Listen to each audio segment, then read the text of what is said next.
I am Clara, 33 years old. My husband whipped me 5 times because his silver-tongued mistress claimed I scratched her sports car. I took every strike in dead silence, memorizing the exact tone of his voice as he called me a penniless parasite. 5 minutes later, I made a single encrypted phone call to my billionaire father to detonate a trap that would vaporize my husband's entire $500 million empire. Before I continue this story, let me know where you are watching from in the comments below. Hit like and subscribe if you have ever had to quietly gather your strength to completely destroy the people who broke you. The brutal crack of heavy leather slicing through the air echoed off the ceiling of our master bedroom. Then came the blinding sting across my shoulder blades. Strike number 5. The final one. Jason stood towering over me, his chest heaving with exertion, the thick designer belt gripped tightly in his right fist. I remained on my knees on the cold hardwood floor, my gaze fixed dead ahead on the Persian rug.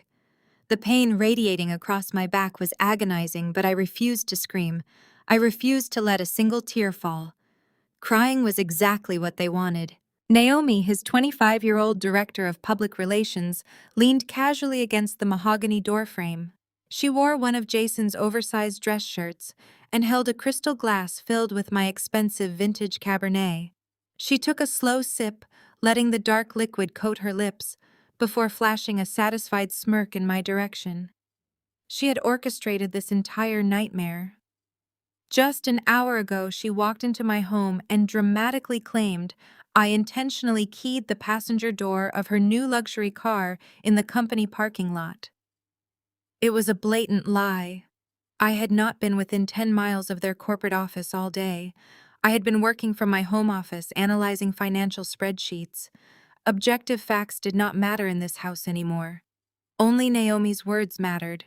Jason threw the leather belt onto the unmade bed with a loud thud. He paced back and forth, his face flushed red with rage. He pointed a shaking finger at me, yelling that I was nothing but a penniless data nerd, a worthless anchor dragging down his limitless potential. He screamed about how he was the brilliant chief executive officer of the most successful logistics startup in the state. He proudly reminded me that he was exactly 3 days away from closing a massive $200 million initial public offering funding round. According to him, he was about to become a tech titan while I was just a quiet nobody crunching useless numbers for pennies. He turned his arrogant gaze toward Naomi, his expression softening immediately. He told me Naomi was the true genius who elevated his brand, possessing the visionary public relations strategies that made his company attractive to Wall Street investors. He praised her youth and endless ambition, contrasting every compliment he gave her with another vicious insult hurled directly at me. I was a parasite. He claimed a woman who only stayed married to him to eventually leech off his impending fortune. I tasted sharp copper in my mouth where I had bitten down hard on the inside of my cheek to stop myself from reacting. Every vile insult he hurled, every arrogant step he took, every single drop of stolen wine. Naomi swallowed. I logged away meticulously in my mind. Jason thought I was just a submissive woman who would absorb his abuse forever because I had nowhere else to go. He genuinely believed his own delusions of grandeur. But I was a senior forensic data analyst. My entire professional career was built on tracking hidden inconsistencies, exposing complex financial fraud, unearthing buried patterns, and building airtight, inescapable cases that routinely crushed highly sophisticated white-collar criminals. Jason thought he was an untouchable god simply because some wealthy venture capitalists liked his shiny presentation deck and promised to fund his logistical dreams. He had no idea who he was really married to. He had no idea the massive pile of institutional money he was desperately chasing actually belonged to my own family. For years, I deliberately chose to live under the radar. I wanted to build my independent career without relying on my father's immense Wall Street wealth. I wanted to prove I could succeed in the corporate world on my own merits without the shadow of the Caldwell family empire paving my way. When I met Jason, I introduced myself as just Clara, a humble data analyst. He never bothered to look deeper, never cared to ask about my roots because he was consumed by his own overwhelming ego. Now kneeling on the floor with my back burning, our marriage was completely shattered. The man I supported through the early days of his startup, whose initial business models I secretly optimized late at night, had violently turned on me for a manipulative mistress who cared only about his wealth. I kept my breathing steady. I calculated the exact variables of the situation. Anger was a messy emotion, and I did not deal in messes. I dealt in pure data. I watched Naomi take a sip of wine, her eyes glittering as she surveyed my battered posture. She thought she had won.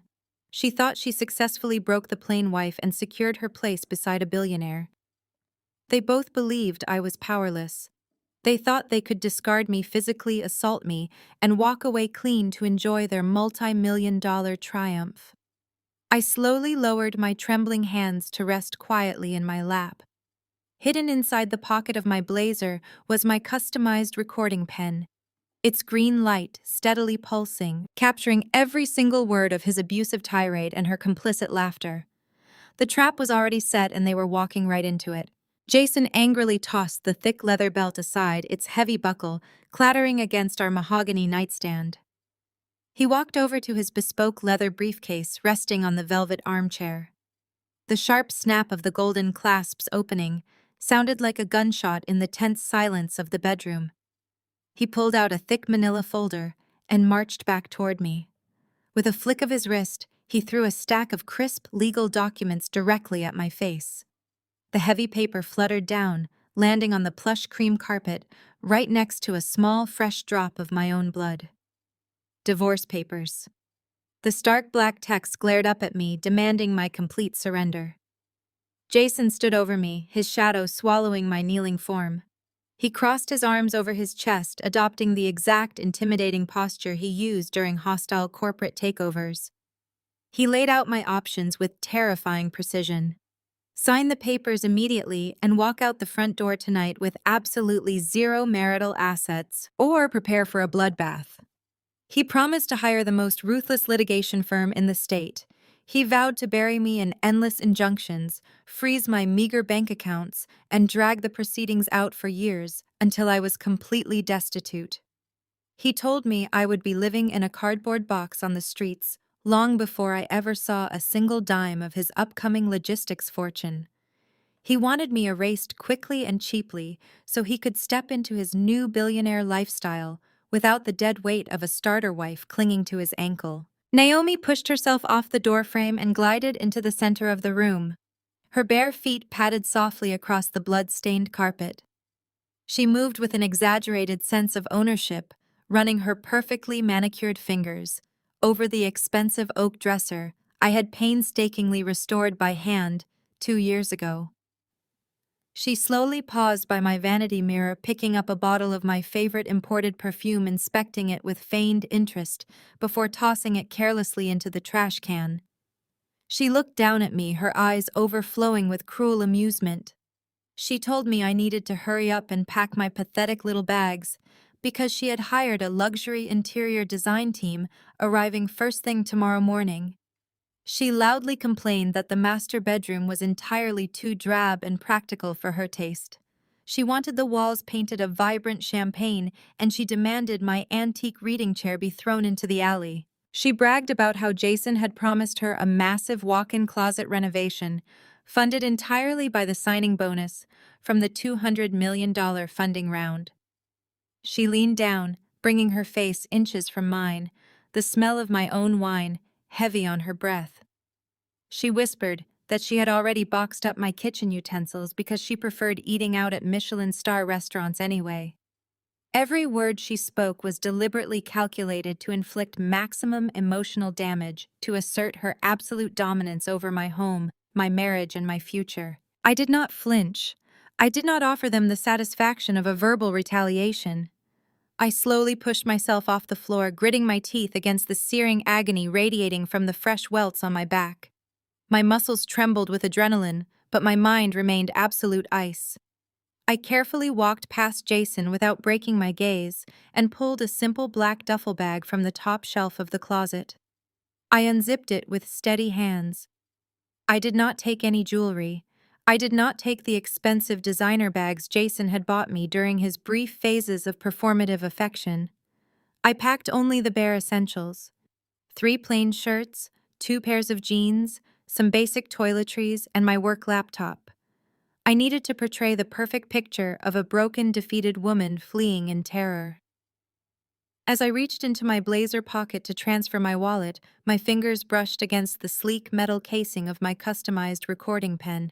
The tiny green indicator light confirmed it had captured every single threat, every admission of financial manipulation, and the entire audio sequence of the physical assault. I deftly slipped the pen inside the inner lining of the duffel bag, hiding it beneath the fabric where Jason could never spot it.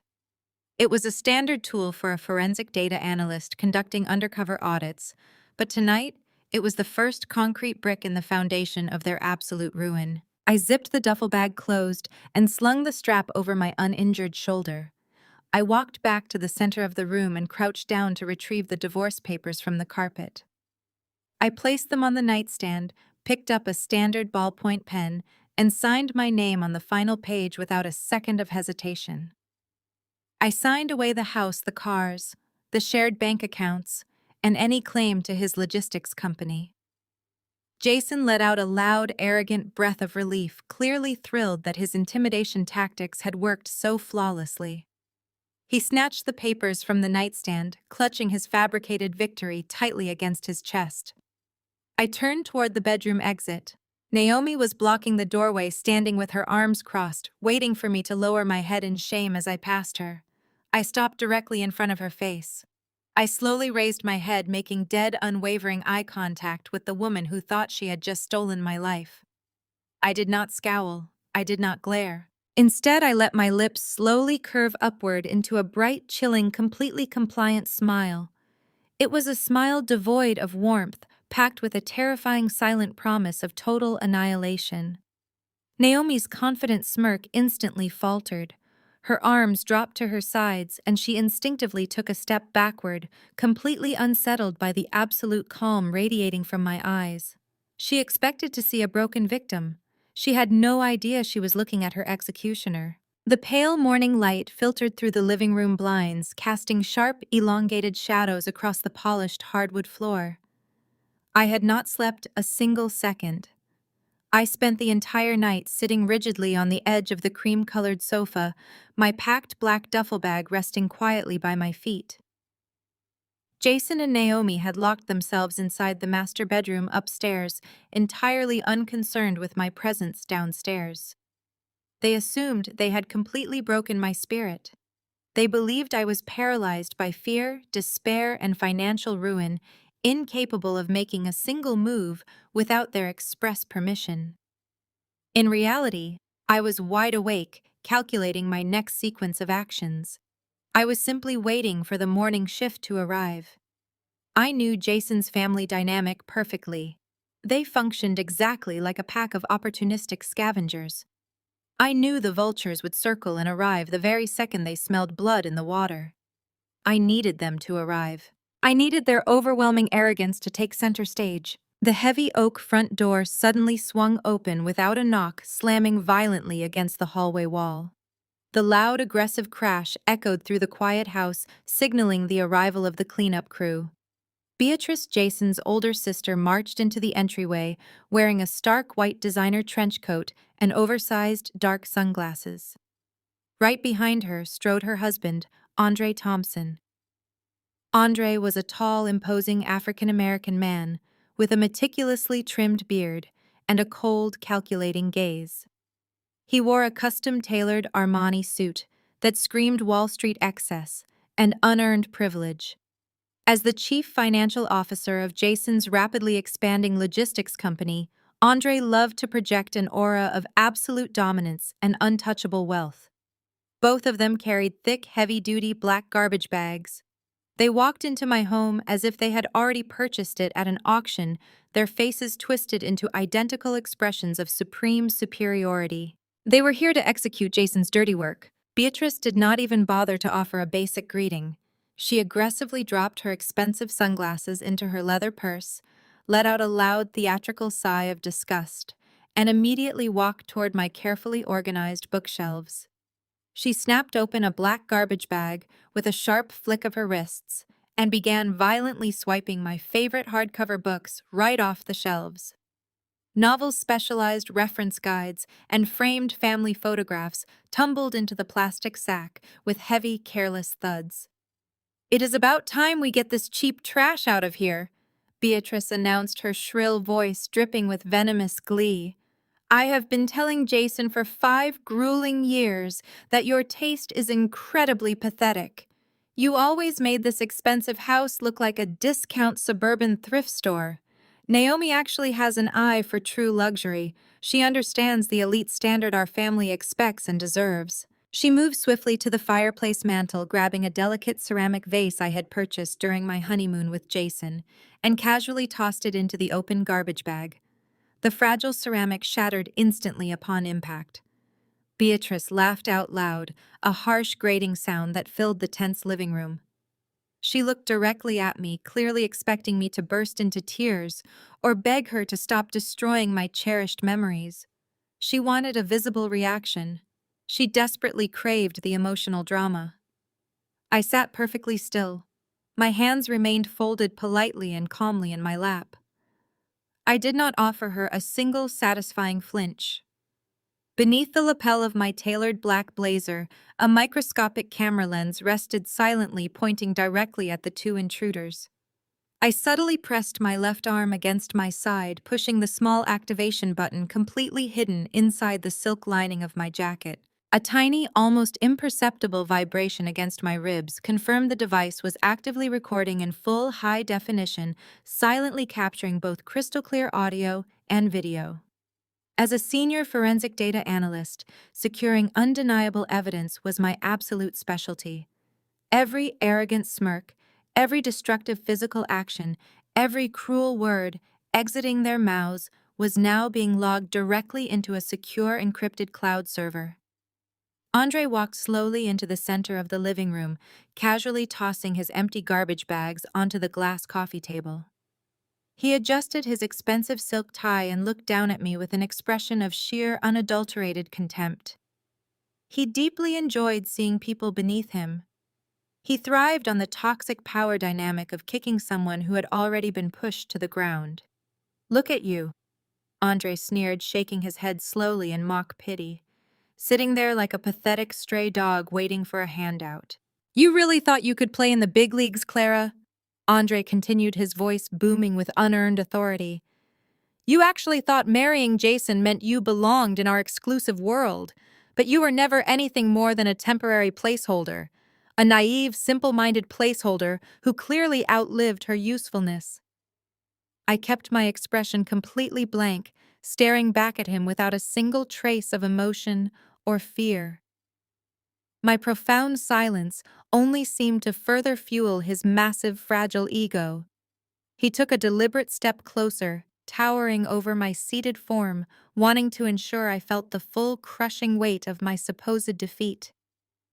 "You should be incredibly grateful we are even letting you walk out of here with that single duffel bag," he mocked. "Jason wanted to call building security and have you physically dragged out onto the front lawn for the neighbors to watch. I told him to let Beatrice handle the trash collection instead. It is much cleaner this way. We are doing you a massive favor by letting you leave quietly before your real financial execution finally begins. You have absolutely no idea what is coming next." Andre laughed, crossing his arms. Beatrice smiled brightly from across the room, proudly tossing another framed photograph into her bag. "And you never will, Clara, because people like you do not survive when powerful people decide it is time to erase you entirely." Andre chuckled, a deep, resonant sound that bounced off the high ceiling of the living room. He adjusted the pristine cuffs of his tailored Armani suit, shooting me a look of pure, unadulterated condescension. He thrived on the illusion of absolute control. He paced a tight circle in front of the coffee table, commanding the space like a seasoned corporate predator, preparing to deliver a final, devastating blow to a weakened rival. He genuinely believed I possessed the mental capacity of a naive child. To him, I was just a quiet, unassuming woman who spent her days staring at meaningless spreadsheets, completely oblivious to the complex, high-stakes games being played by the wealthy men around her. He wanted to crush any lingering hope I might have harbored about fighting back. He wanted to make sure I understood the absolute futility of my situation. You see, Clara, your biggest flaw was assuming the world operates on fairness. Andre began, his voice taking on the rhythmic lecturing cadence he used during shareholder meetings. You honestly thought a standard divorce proceeding would protect you. You assumed you would walk into a family court, bat your tearful eyes at a sympathetic judge, and walk away with half of Jason's company and half of this beautiful house. It is almost adorable how profoundly ignorant you are about how real money works. I kept my chin level, meeting his arrogant gaze without a single tremor of fear. My silence was the perfect catalyst. Narcissists like Andre cannot stand a quiet audience. They despise an emotional void because it deprives them of their twisted validation. To fill that void, they inevitably start talking. They start bragging. They hand over the exact ammunition required for their own demise. Let me offer you a free lesson in high-level wealth management, Andre sneered, leaning slightly over the glass coffee table to ensure I caught every single word of his impending confession. As the chief financial officer of a company currently valued at $500 million, protecting the founder's assets is my primary directive. Did you actually believe Jason and I would leave millions of dollars sitting in joint domestic accounts, waiting for you to stake a claim? We are miles ahead of you. Over the last 8 months, I systematically liquidated every single liquid asset connected to your marriage. I funneled all the cash from your shared portfolios, the equity from your investment properties, and the initial pre-IPO dividends directly into a labyrinth of offshore holding companies. Beatrice paused her destructive rampage through my belongings, turning around to smile proudly at her husband's ruthless financial maneuvering. Andre fed off her admiration, his chest puffing out beneath his expensive suit jacket. I established 3 separate shell trusts in the Cayman Islands, Andre continued, his voice dripping with intoxicating arrogance. I layered the transfers through a series of anonymous corporate entities registered in Delaware and Nevada, effectively masking the origin of every single dollar. To the Internal Revenue Service, to the domestic family courts, and to whatever discount divorce lawyer you managed to scrounge up those marital funds, simply evaporated. They do not exist. On paper, Jason is completely leveraged. On paper, you two possess absolutely zero shared wealth. My heart beat with a steady rhythmic precision. Every syllable exiting his mouth was a golden ticket. By explicitly detailing the utilization of wire transfers to move concealed funds across international borders for the purpose of defrauding a spouse and evading domestic taxation, Andre was neatly checking every required box for multiple federal financial crimes. He was handing me a pristine, unassailable confession to wire fraud under Title 18 of the United States Code, massive corporate money laundering, and severe tax evasion. The hidden camera nestled securely in my blazer captured his face in crystal-clear high definition, while the microscopic microphone immortalized his smug admission of federal crimes. Andre stood tall, slipping his hands into his trouser pockets, ready to deliver his final crushing ultimatum. He wanted to ensure my complete submission. Now here is the reality of your miserable situation, Andre commanded, his tone dropping into a vicious, menacing register. You signed those divorce papers last night, giving up your right to contest the division of assets. If you even think about hiring an attorney to challenge that signature, if you even attempt to subpoena our financial records, I will trigger the secondary phase of my strategy. During the asset liquidation process, I used your joint financial credentials to open a series of massive high-interest commercial credit lines. Right now, there is a fabricated debt of nearly $4 million sitting in corporate escrow tied directly to your marital estate. He let the staggering number hang in the air, watching my eyes to see if the terror had finally set in.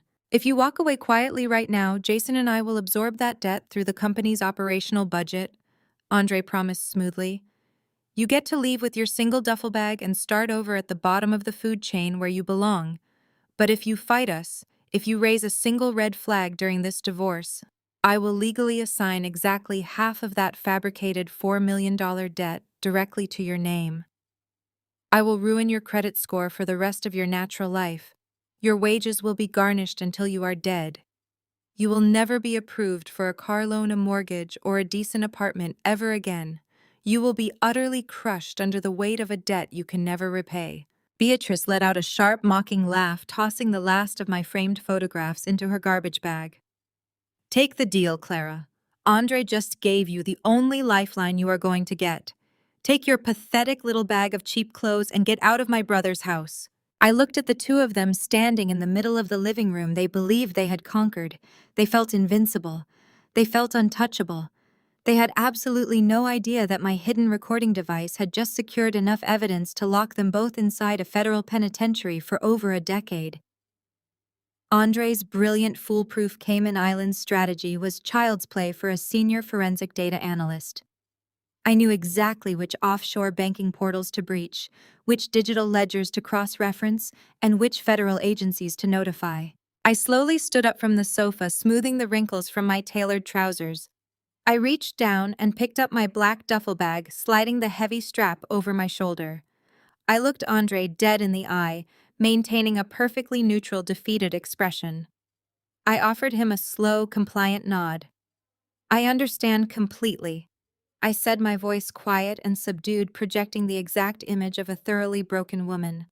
I will not contest the divorce. I will leave right now. Andre smirked, a look of profound satisfaction settling across his face. He stepped aside, making a sweeping, theatrical gesture toward the front door, granting me permission to exit my own home. I walked past him, my footsteps echoing against the hardwood, carrying the weapon that would soon obliterate his entire existence. I walked into the kitchen, the heavy black duffel bag weighing down my uninjured shoulder. Andre followed closely behind me, his expensive leather shoes clicking rhythmically against the hardwood floor. He was entirely unwilling to let his moment of supreme corporate triumph end.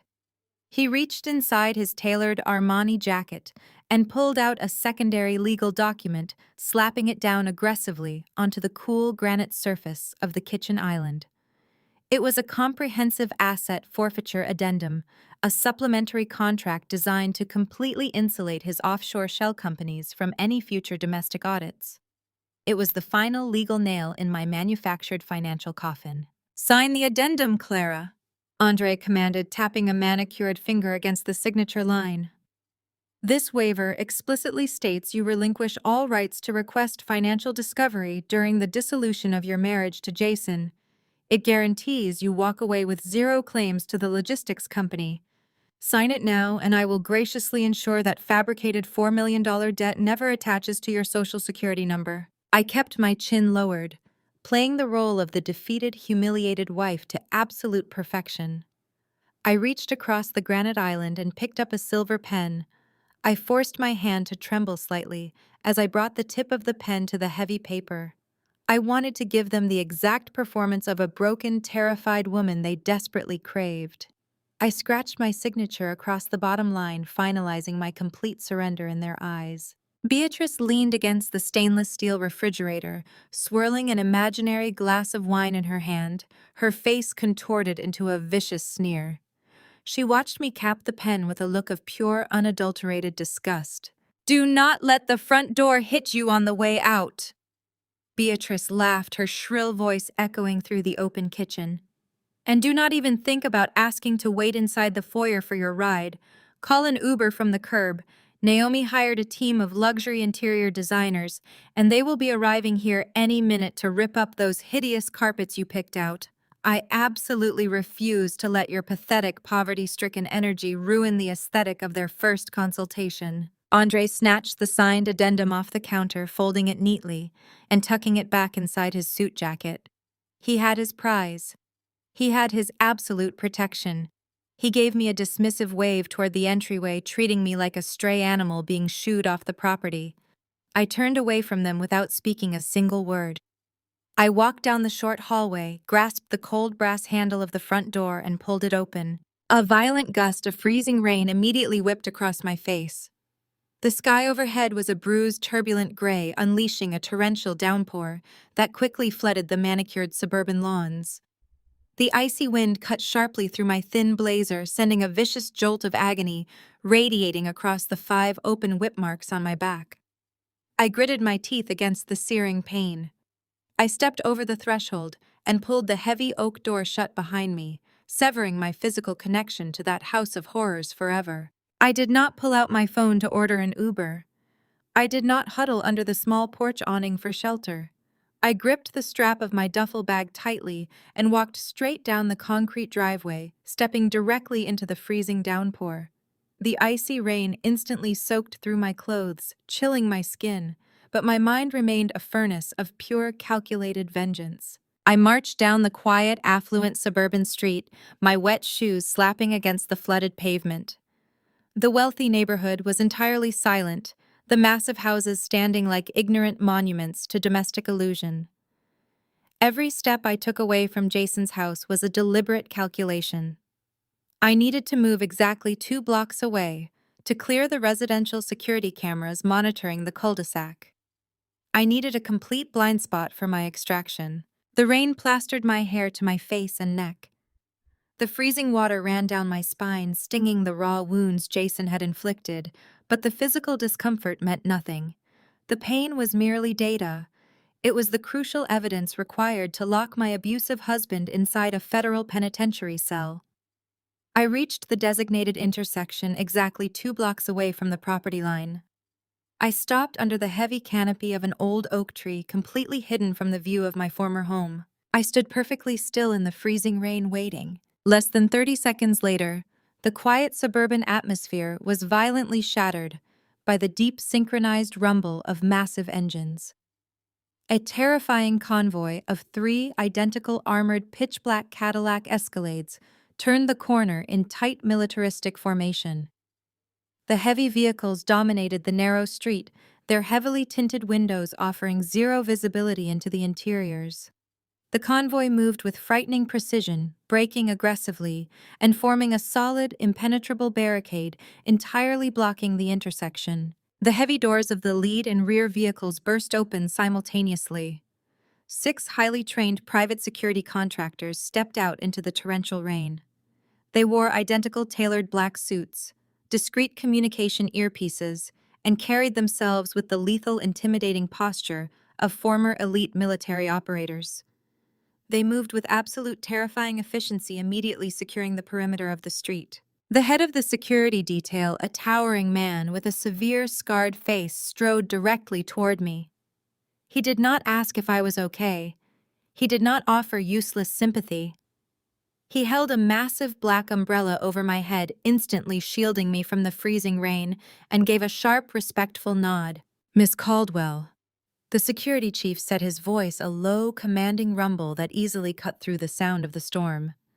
"Your father sent us. The perimeter is secure. We are ready for immediate extraction." I looked at the imposing security contractor, feeling the heavy, suffocating facade of the battered, penniless wife melt away into the icy puddles at my feet.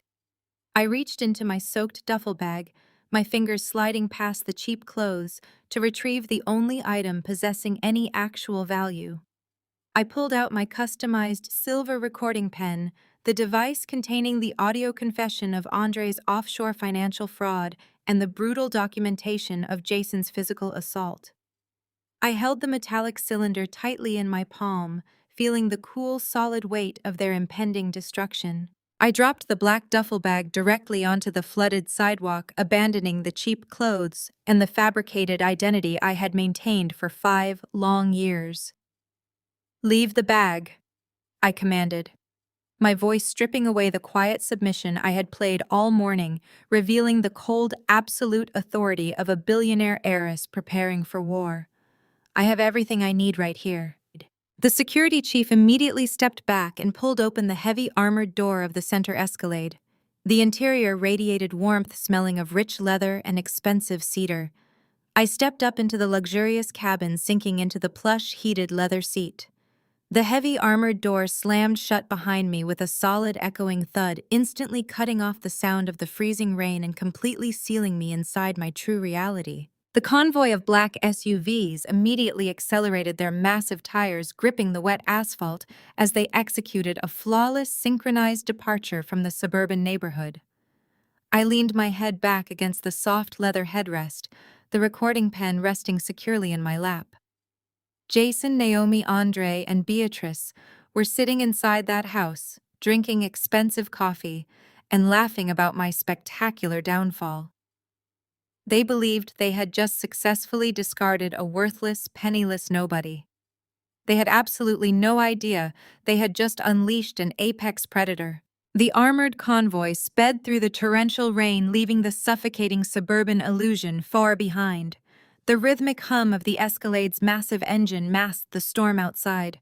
I stared out the tinted window, watching the dull gray houses fade into a rapid blur of highway concrete. Within 40 minutes, the iconic towering skyline of Manhattan loomed ahead, cutting through the heavy clouds like a jagged crown of glass and steel. We descended into the subterranean belly of an exclusive, ultra-secure skyscraper situated deep in the heart of the financial district.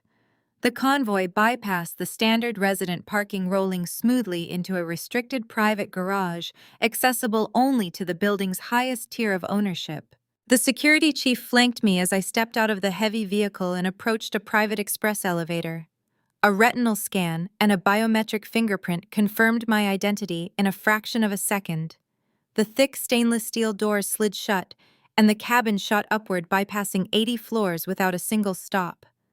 When the doors finally chimed open, I stepped directly into my actual home. The $15 million penthouse spanned the entire top floor, a sprawling masterpiece of cold, unapologetic luxury. Massive floor-to-ceiling windows offered a breathtaking panoramic view of the dark storm raging across the city. The floors were carved from flawless dark marble, reflecting the muted, sophisticated lighting above. Sleek, minimalist furniture imported exclusively from Milan filled the massive living space, devoid of any personal sentimental clutter. It was a stark, brutal contrast to the fake, suffocating domesticity I had endured for the past 5 years. There were no cheap oak dressers here. There were no compromised lives. This was a fortress built entirely on absolute, unyielding financial power. Standing in the center of the expansive living area was my private medical team. 2 highly discreet trauma specialists clad in immaculate scrubs waited with a mobile medical bay, already prepped and waiting. I did not greet them. I simply removed my soaked blazer and unbuttoned my ruined shirt, letting the wet, heavy fabric drop carelessly to the pristine marble floor. I turned my back to them, exposing the raw, brutal reality of my toxic marriage. The lead physician stepped forward, his eyes widening for a fraction of a second before his intense professional training took over. He did not ask questions. He did not offer any unwanted pity. He simply activated a high-definition medical camera, meticulously photographing every angle, every bruise, and every bloody welt Jason had viciously inflicted. The high-resolution flash illuminated the massive, pristine room, documenting the savage physical assault with chilling clinical precision. Once the visual evidence was legally secured, the medical team went to work. The sting of antiseptic wash biting into the open wounds was sharp and vicious, but I stood completely motionless, staring blankly out at the towering Manhattan skyline. The pain was merely a biological response. It was entirely irrelevant to my upcoming objective. The doctor carefully stitched the deepest cuts and applied medical-grade dermal bandages, sealing the physical trauma away beneath sterile white patches. The sheer juxtaposition was striking. My physical body bore the ugly, violent markings of a desperate, abusive man, yet my surroundings screamed of supreme, untouchable privilege. I was standing in a $15 million sanctuary receiving elite medical care that his pathetic logistics company could never afford to buy. Jason thought he had physically broken a helpless woman, unaware that he had just provided a billionaire heiress with the physical evidence required to lock him inside a federal prison cage. After the medical team finished their meticulous work and quietly exited the penthouse, I walked toward my dedicated workstation. It was a massive curved glass desk holding 4 interconnected high-resolution monitors linked directly to an encrypted off-the-grid server farm located 2 floors below. This was the ultimate command center of a senior forensic data analyst. I sat down in the ergonomic leather chair, feeling the stiff pull of the fresh bandages stretching tightly across my back. I placed the silver recording pen onto the transparent glass surface. The device looked small and unassuming, yet it held enough destructive power to obliterate a $500 million corporate valuation. I twisted the top of the pen, revealing the hidden hardware connector, and plugged it directly into the heavily encrypted port on my main console. The massive monitors instantly flared to life, casting a cold, crisp blue glow across my face. Progress bars rapidly filled the digital screens as the audio and video files began extracting from the hidden device. I watched as the high-definition footage of Andre Thompson standing in my former living room rendered onto the central monitor. His arrogant voice echoed through the pristine penthouse surround sound speakers, bragging endlessly about his brilliant Cayman Islands shell corporations and his fabricated credit debts. Next to his video, the audio waveform of Jason screaming his abusive insults and the unmistakable violent crack of the leather belt materialized in stark, jagged lines. I heard Naomi laughing in the background, her cruel, oblivious taunts captured in flawless digital clarity. I dragged the raw files into a highly secure prosecution folder, meticulously categorizing every single admission of federal wire fraud, corporate tax evasion, and aggravated assault. I isolated the exact timestamps where Andre explicitly detailed his international money laundering strategies. I separated the audio file of the physical beating, saving it as a standalone piece of indisputable criminal evidence. The data was absolutely perfect. The evidence was entirely absolute. My abusive husband and his greedy, parasitic family had handed me the exact weapons I needed to orchestrate their total destruction. I leaned back in my leather chair, a cold wave of profound satisfaction washing over me. The trap was fully loaded, and I was finally ready to pull the trigger. I reached across the massive glass desk and activated the dedicated biometric terminal on my left. A heavily encrypted communication interface flickered to life on the secondary monitor, establishing a direct, untraceable uplink to the executive suites of the Caldwell Tower. The digital connection routed through 3 separate international servers before finalizing the secure handshake. I did not have to wait long. Within 4 seconds, the stark black screen dissolved into a crisp, high-definition video feed. Harrison Caldwell sat behind a sprawling desk, carved from a single slab of black obsidian. My father wore a sharp, tailored charcoal suit, his silver hair impeccably styled, projecting the exact aura of absolute financial authority that made him a feared titan on Wall Street. He paused his review of a printed financial prospectus and looked directly into the camera. His piercing gray eyes instantly locked onto the sterile white medical bandages partially visible beneath the collar of my silk robe. His expression did not change, but the sudden tightening of his jaw revealed the lethal protective anger simmering just beneath his polished corporate exterior. He knew immediately that the suburban experiment was completely over. "Dad, you were right about Jason," I said, my voice steady and devoid of any emotional fragility. "I am done hiding. Initiate the Apex Protocol." Harrison leaned back in his heavy leather executive chair, steepling his fingers together. He did not offer any useless sympathy or demand a tearful explanation regarding my injuries. We were Caldwells. We communicated in the language of strategic execution and market dominance. "I assume the domestic illusion has finally outlived its operational utility," Harrison replied, his voice a low, commanding rumble that echoed perfectly through my penthouse speakers. "I warned you 5 years ago that Jason Cole possessed the raw ambition of a corporate climber, but completely lacked the intellectual bandwidth required to actually sustain an enterprise. He is a reckless gambler pretending to be a visionary. I take it his profound arrogance finally resulted in a critical miscalculation." A critical miscalculation is a massive understatement. I confirmed, pulling up the isolated audio files I had just extracted from my recording pen.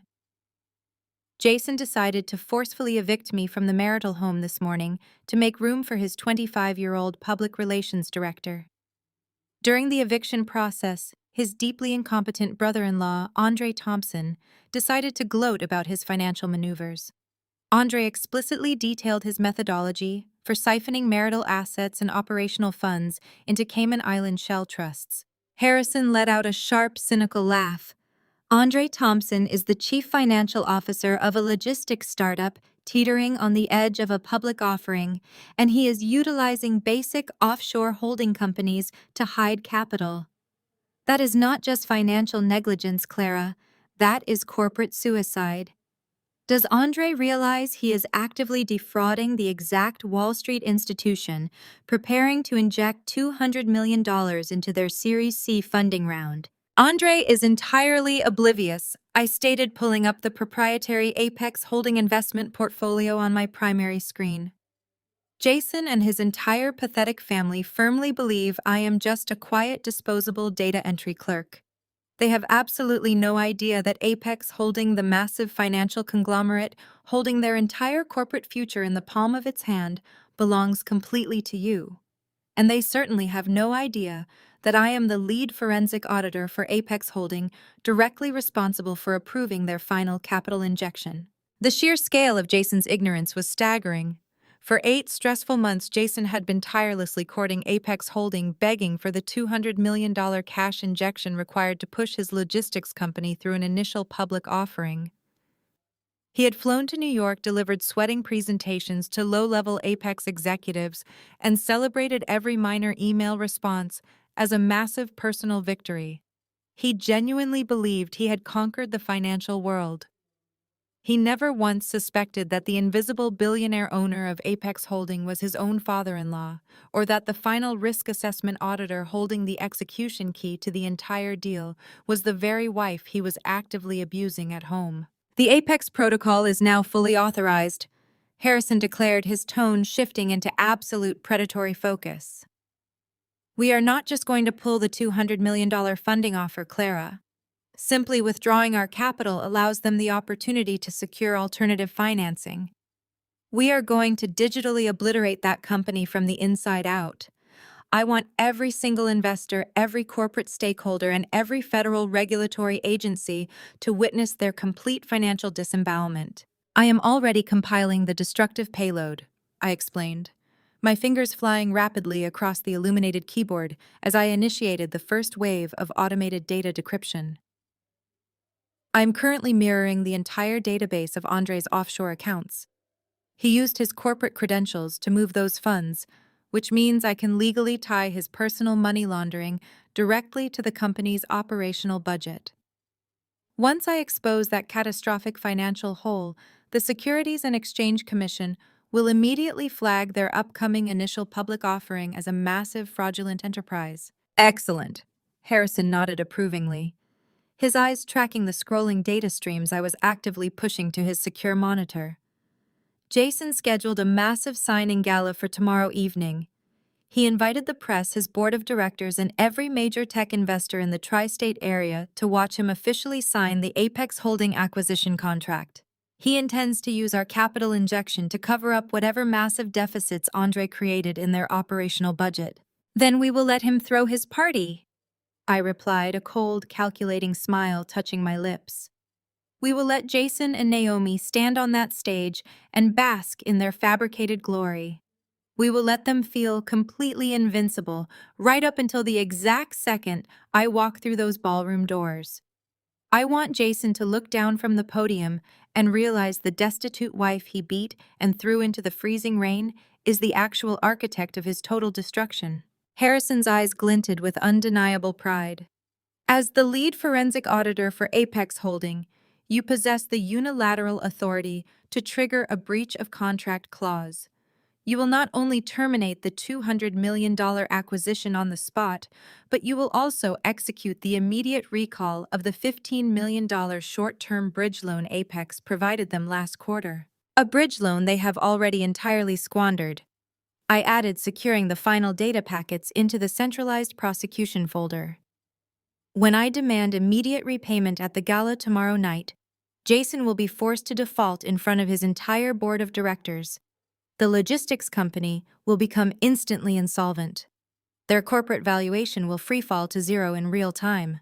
Prepare the final documentation, Clara. Harrison instructed, his hand resting firmly on the obsidian desk.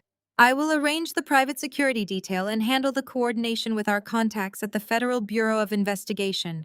Tomorrow night, we do not just break them, we eradicate them completely. Understood, I said, terminating the encrypted video link. The screen faded to black, leaving me alone in the silent, sprawling penthouse. The physical pain in my back was completely overshadowed by the intoxicating rush of impending vengeance. I turned my attention back to the glowing monitors. I had exactly 24 hours to dismantle a $500 million lie. 30 miles away, inside the sleek glass headquarters of Jason's logistics startup, Naomi was busy treating her new title like a royal decree. She marched through the open-plan office wearing a pair of red designer stilettos she had purchased just hours after my violent eviction. As the newly self-appointed vice president of communications, she demanded absolute submission from employees who possessed a decade more experience than her. She stopped at the cubicle of a senior marketing manager, slamming a heavy stack of quarterly performance reports onto the desk. She loudly berated the woman for using the wrong shade of blue on a presentation slide, threatening to fire her on the spot if she ever embarrassed the company again. Naomi reveled in the fear she inspired. She walked into her expansive corner office, dropping her counterfeit luxury handbag onto the pristine white leather sofa. She poured herself a glass of sparkling water and pulled out her smartphone. She needed to ensure I was suffering. She needed to rub her fabricated victory directly into my wounds. She opened our message thread and began typing a flurry of vicious, gloating texts, desperate to force a reaction out of a woman she believed was entirely broken. Naomi kicked her bare feet up onto her massive mahogany desk, using Jason's platinum corporate credit card to order imported Italian marble countertops for the kitchen she had just destroyed. She giggled aloud, snapping a screenshot of the $60,000 digital receipt and sending it directly to my phone.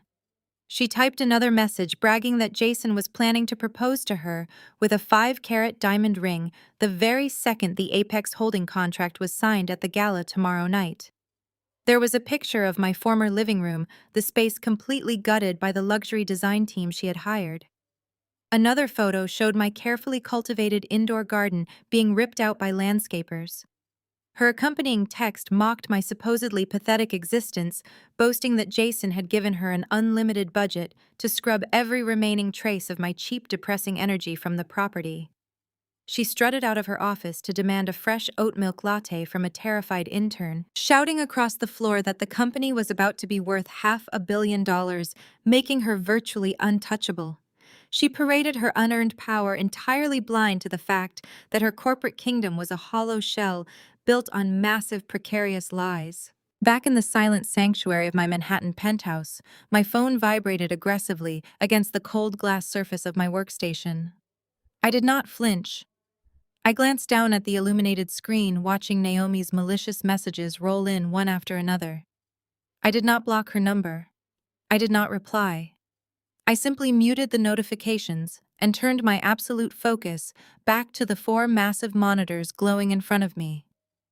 Naomi was playing a petty game of interior design, completely unaware that I was actively seizing control of the actual building blocks of her entire reality. I initiated a brute force decryption sequence targeting the offshore banking portals Andre had bragged about. Andre considered himself a financial mastermind, but his digital footprint was shockingly amateurish. He had used a standardized virtual private network to access the Cayman Island shell trusts, leaving a glaring trail of breadcrumbs directly tied to his corporate IP address. I launched a proprietary algorithm designed by Apex Holding to bypass standard banking firewalls. Lines of complex code rapidly cascaded down my secondary screen as the algorithm hammered against the offshore security protocols. Andre had structured the holding companies under a fake corporate umbrella registered in Nevada, but he had lazily reused the same administrative passwords he utilized for the startup's internal payroll system. It was a catastrophic security flaw. Within 45 minutes, the offshore firewall collapsed entirely. I was in. My main monitor flashed bright green as the encrypted ledgers of the Cayman Island accounts fully rendered on my screen. I began dissecting the digital spreadsheets with surgical precision. The financial devastation was far worse than I had initially calculated.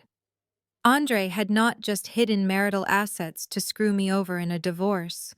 He had systematically embezzled a staggering $50 million directly from the logistics company's operational budget over the last 14 months. I traced the massive wire transfers tracking the stolen capital as it flowed from the startup's domestic payroll accounts into the offshore holding companies. Andre had been desperately falsifying the quarterly revenue reports to hide the massive deficit from Jason and the board of directors. I meticulously mapped out the entire intricate network of financial crimes, downloading every single digital receipt, every heavily forged invoice, and every illicit international wire transfer directly onto an encrypted secure external solid-state drive. Jason was an arrogant fool, but Andre was an active corporate predator.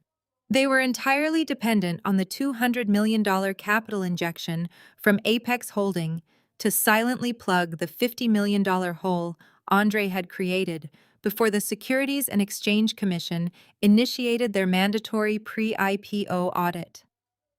If that funding fell through, the company would not just fail to launch, it would instantly trigger a massive federal investigation into corporate embezzlement and tax evasion. I smiled coldly at the glowing data. Naomi was currently picking out imported marble for a house that was about to be seized by federal authorities. Jason was confidently planning to buy a massive 5-carat diamond ring for his mistress, using the exact corporate funds he was currently and actively stealing from his own oblivious investors. I compiled the final financial dossier, meticulously organizing the evidence of wire fraud, grand larceny, and corporate malfeasance. The digital weapon I had engineered was now fully loaded, primed, and completely lethal. I leaned back in my leather chair, letting the brutal truth of their impending destruction wash over me. The final 24-hour countdown to the signing gala had officially begun, and these miserable parasites had absolutely no way out of the impending slaughter. Inside the heavily soundproofed executive suite of the logistics startup, the atmosphere was suffocatingly tense. Jason paced aggressively back and forth across the imported wool rug, his expensive Italian leather shoes leaving heavy indentations with every angry step. His normally pristine and confident appearance was completely unraveling. He had loosened his silk tie, unbuttoned his collar, and dark patches of sweat stained the underarms of his tailored shirt. He gripped a thick stack of printed financial projections, his knuckles turning white as he stared at the glaring red numbers, highlighting a catastrophic deficit. Andre sat rigidly on the edge of the luxury leather sofa, his usual arrogant posture replaced by a tight defensive crouch. The polished chief financial officer was visibly sweating repeatedly, wiping his forehead with a monogrammed handkerchief. The high-definition flat screen on the wall displayed the upcoming agenda for the initial public offering, a massive milestone that was currently sitting directly on top of a financial landmine. Jason threw the stack of papers violently onto his massive oak desk. The papers slid across the polished surface, scattering onto the floor like dead leaves. He turned toward his brother-in-law, his eyes wide with a mixture of absolute rage and profound terror. He demanded to know how a $50 million void had materialized in their primary operating budget mere hours before the most critical signing gala of their lives.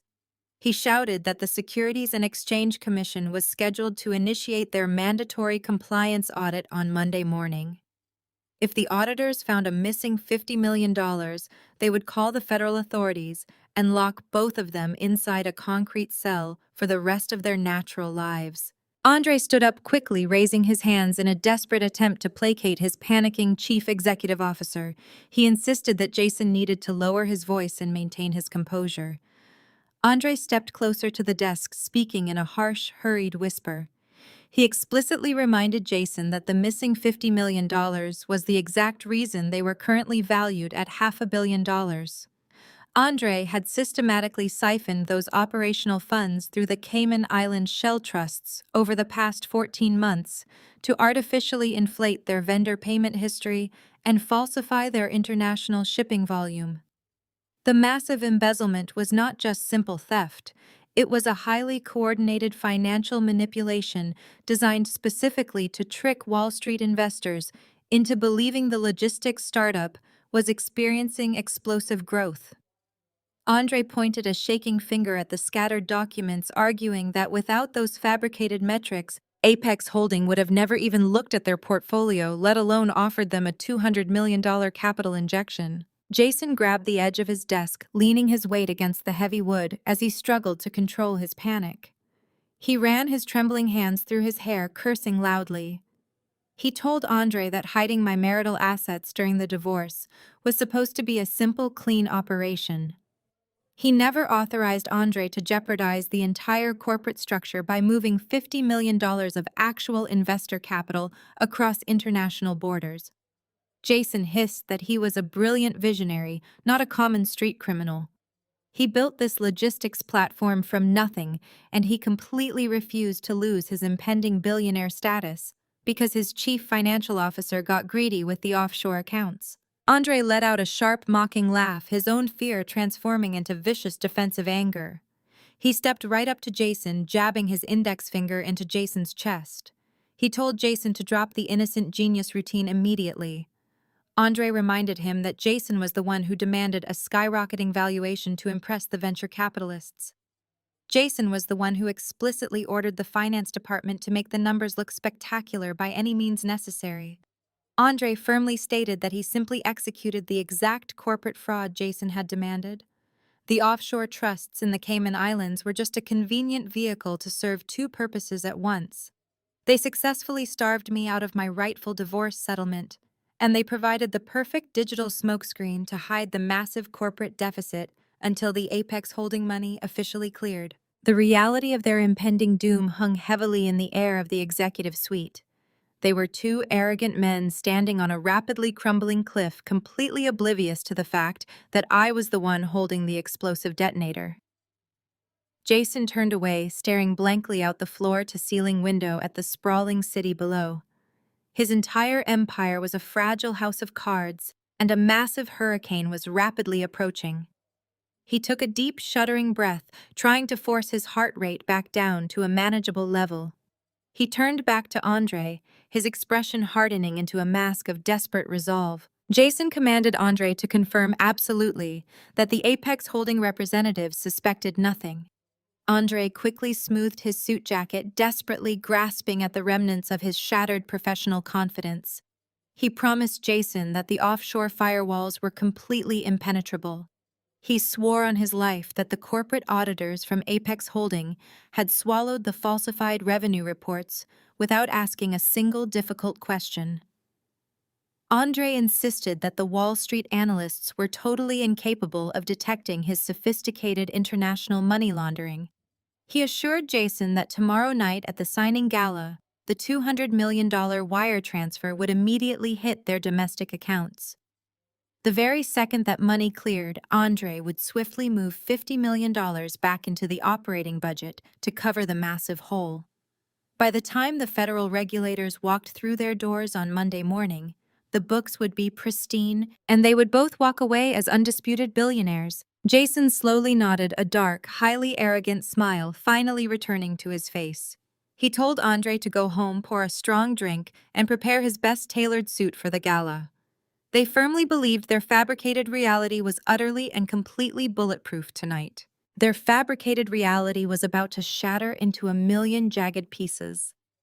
I sat in the center of my darkened Manhattan penthouse, bathed entirely in the sharp blue light of my 4 massive monitors. My fingers flew across the illuminated keyboard with relentless precision.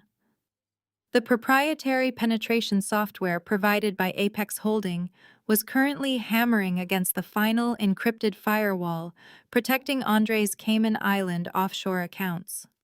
Andre thought his digital security was impenetrable because he paid a discount cybersecurity firm to mask his routing numbers. He was profoundly mistaken. I isolated the critical vulnerability in his primary administrative login portal. He had linked his offshore security authentication directly to his personal domestic smartphone to make checking his illicit balances more convenient. that sheer arrogance was his fatal error. I launched a synchronized spoofing protocol mimicking his exact mobile device identifier. The screen flashed a brilliant blinding green. Access granted.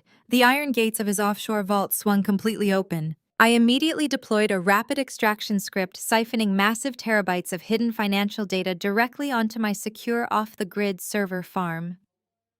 I watched in cold fascination as the raw, unfiltered truth of their corporate empire populated my screens. The digital ledgers unspooled before my eyes like a map of pure criminal intent. I cross-referenced the incoming offshore deposits against the official logistics startup operational budget. The numbers aligned perfectly. Andre had not just skimmed off the top. He had executed a series of automated recurring wire transfers draining $50 million from the domestic payroll accounts and routing it through 3 separate shell corporations registered in Nevada. I downloaded every single digital receipt. I captured the specific date stamps, the originating bank routing numbers, and the exact IP addresses, verifying that Andre had executed these transfers directly from his corner office desktop computer. There was no plausible deniability. He had left his digital fingerprints directly on the murder weapon. But Andre was not the only one drowning in federal crimes. I opened a subfolder hidden deep within the offshore directory labeled exclusively with Jason's initials. My husband had utilized the exact same offshore infrastructure to actively hide millions in early investor dividends, completely avoiding domestic capital gains taxes. He had deliberately siphoned those massive dividend payouts to fund his extravagant lifestyle, purchasing luxury cars and designer jewelry for his mistress, while leaving his company heavily leveraged. He had signed legally binding tax declarations under penalty of perjury, swearing he held no international assets. I downloaded the forged tax returns alongside the irrefutable proof of the hidden Cayman accounts. It was a textbook case of massive premeditated tax evasion. The Internal Revenue Service would tear his entire life apart. I compiled every piece of evidence, every falsified revenue report, every illegal wire transfer, and every offshore bank statement into a single massive digital dossier. I encrypted the entire package with a military-grade cryptographic key. This was the exact explosive payload that would vaporize their $500 million valuation in a fraction of a second. I reached across my glass desk and picked up my secure encrypted satellite phone. The time for silent observation was officially over. The execution phase had begun. I dialed a highly classified direct line to the Financial Crimes Division of the Federal Bureau of Investigation in New York. The connection secured immediately. Special Agent Collins answered on the first ring. He was an elite federal investigator I had collaborated with on 3 previous massive corporate fraud takedowns for Apex Holding. I did not waste time with pleasantries. I gave him the exact name of the logistics startup, the names of the chief executive officer and the chief financial officer, and a brief, devastating summary of the $50 million embezzlement and offshore tax evasion. I transmitted a secure view only linked to a heavily redacted preview of my dossier, giving him just enough raw data to justify an immediate full-scale federal intervention. Agent Collins reviewed the incoming data streams while remaining completely silent on the line. When he finally spoke, his voice carried the sharp, predatory tone of a hunter who had just spotted a massive prize. He confirmed that the evidence was absolutely overwhelming. He asked for my precise execution timeline. I laid out the strategy with cold, calculated perfection. I informed him about the $200 million signing gala scheduled for tomorrow evening at the downtown Grand Ballroom. I told him that Jason and Andre would be standing on stage completely surrounded by their board of directors, their investors, and the financial press. I instructed Agent Collins to position his federal strike team discreetly around all major exits of the venue by 7 o'clock sharp. I promised him that at exactly 8 o'clock I would publicly drop the full unredacted dossier onto the main banquet table and officially trigger the corporate collapse. The very second I revoked the Apex Holding funding and demanded the immediate repayment of our bridge loan, their entire financial facade would violently implode. This would provide the FBI with the perfect chaotic distraction to move in and secure the targets before they could attempt to flee the country. Agent Collins agreed without a single moment of hesitation. He promised his armed tactical team would be waiting in the shadows, fully prepared to execute a synchronized raid.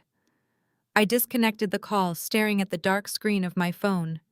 Every single piece of the intricate trap was locked firmly into place, leaving absolutely no margin for error. Jason wanted to throw me out into the freezing rain and erase me from his life completely. He genuinely believed he was an untouchable corporate king, ruling over a kingdom that I was actually bankrolling in secret. Tomorrow night I was going to permanently erase his entire corporate existence in front of the entire world. He would never see it coming until the heavy steel handcuffs locked securely around his wrists, permanently ending his pathetic reign of abuse and greed. The downtown Grand Ballroom was transformed into a sickening display of unearned corporate excess. Massive crystal chandeliers cascaded from the vaulted ceiling, casting a brilliant, blinding light across the polished marble floors.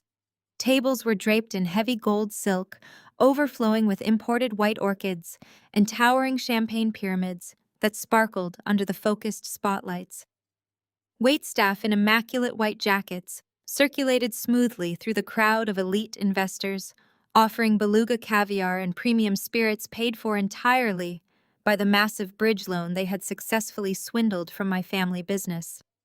The sheer financial gluttony on display was breathtaking. Jason had explicitly demanded the most expensive venue in the city to celebrate his impending status as a tech billionaire. He wanted to project an aura of absolute invincibility to the financial press and the board of directors. The room hummed with the loud, confident chatter of Wall Street analysts and venture capitalists who genuinely believed they were witnessing the birth of the next massive logistics empire. They were completely unaware that they were actually standing inside a lavishly decorated financial slaughterhouse.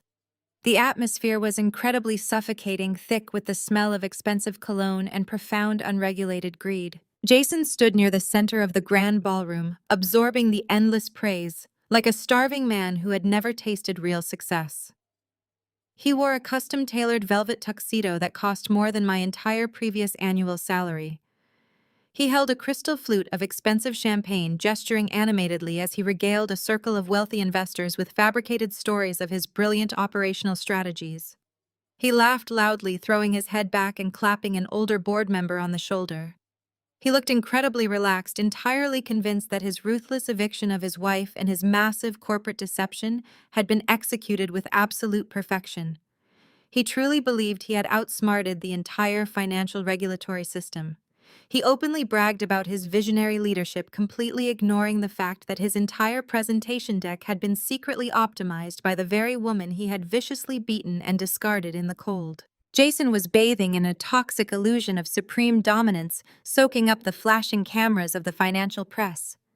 He felt entirely untouchable, standing on the absolute peak of his fraudulent mountain, blindly waiting for the final wire transfer that would permanently solidify his fraudulent legacy. A few feet away from Jason, Naomi was demanding the spotlight like a spoiled child. She wore a tight-fitting, sparkling ruby gown, purchased entirely with embezzled corporate funds. She pushed her way into a circle of seasoned venture capitalists, positioning herself as the indispensable mastermind behind the rapid, meteoric rise of the startup. She confidently swirled her champagne, loudly bragging to the older men about her brilliant public relations strategies. She claimed she completely reshaped the corporate narrative, transforming a struggling logistics platform into a highly coveted Wall Street unicorn destined for greatness. The investors offered her polite, tight smiles, clearly uncomfortable with her brazen lack of professional decorum, but Naomi was completely blind to their dismissal. She fed on her own delusions of grandeur. She loudly boasted about her upcoming kitchen renovation, treating the corporate investors like an audience for her pathetic reality television show. She casually mentioned the impending proposal, completely ignoring the fact that he was still legally married to me. Naomi believed she had successfully conquered the corporate ladder simply by sleeping with the chief executive officer, entirely oblivious to the catastrophic federal investigation looming directly over her empty head. Near the towering champagne pyramid, Andre and Beatrice were toasting their fabricated victory with unearned confidence. Andre adjusted his pristine silk tie, looking smug and highly satisfied. He whispered conspiratorially to his wife, clearly bragging about his brilliant offshore financial maneuvers. He truly believed his Cayman Island shell corporations were a masterpiece of modern accounting, completely confident that the upcoming $200 million injection from Apex Holding would seamlessly erase his massive embezzlement trail. Beatrice clung to his arm, wearing an ostentatious diamond necklace that practically screamed of stolen capital. She laughed her harsh, grating laugh, mocking the cheap clothes I had left behind in the freezing rain just 24 hours ago. She proudly told Andre how satisfying it felt to throw my personal belongings into garbage bags, celebrating her role in my violent eviction as if it were a grand achievement. They drank their expensive champagne fully intoxicated by their shared malice and impending wealth. They felt incredibly powerful, genuinely believing they had successfully crushed a weak, defenseless woman and stolen her future without facing a single repercussion. Their absolute lack of empathy was matched only by their profound, dangerous financial ignorance. The grand ballroom was a masterpiece of absolute collective delusion. The string quartet played a classical symphony in the corner, providing an elegant soundtrack to a massive criminal conspiracy. Every single wide smile, every clinking crystal glass, and every arrogant boast pushed their collective hubris to its absolute breaking point. Jason glanced nervously at his wildly expensive designer watch, eagerly anticipating the scheduled arrival of the Apex Holding executives for the formal contract signing. He signaled to the waitstaff to pour another massive round of vintage champagne for the board of directors, loudly declaring that tonight would go down in corporate history. He was entirely correct, but for all the wrong, devastating reasons. The heavy carved solid gold doors at the rear of the ballroom remained firmly shut, guarding the massive marble hallway situated right outside.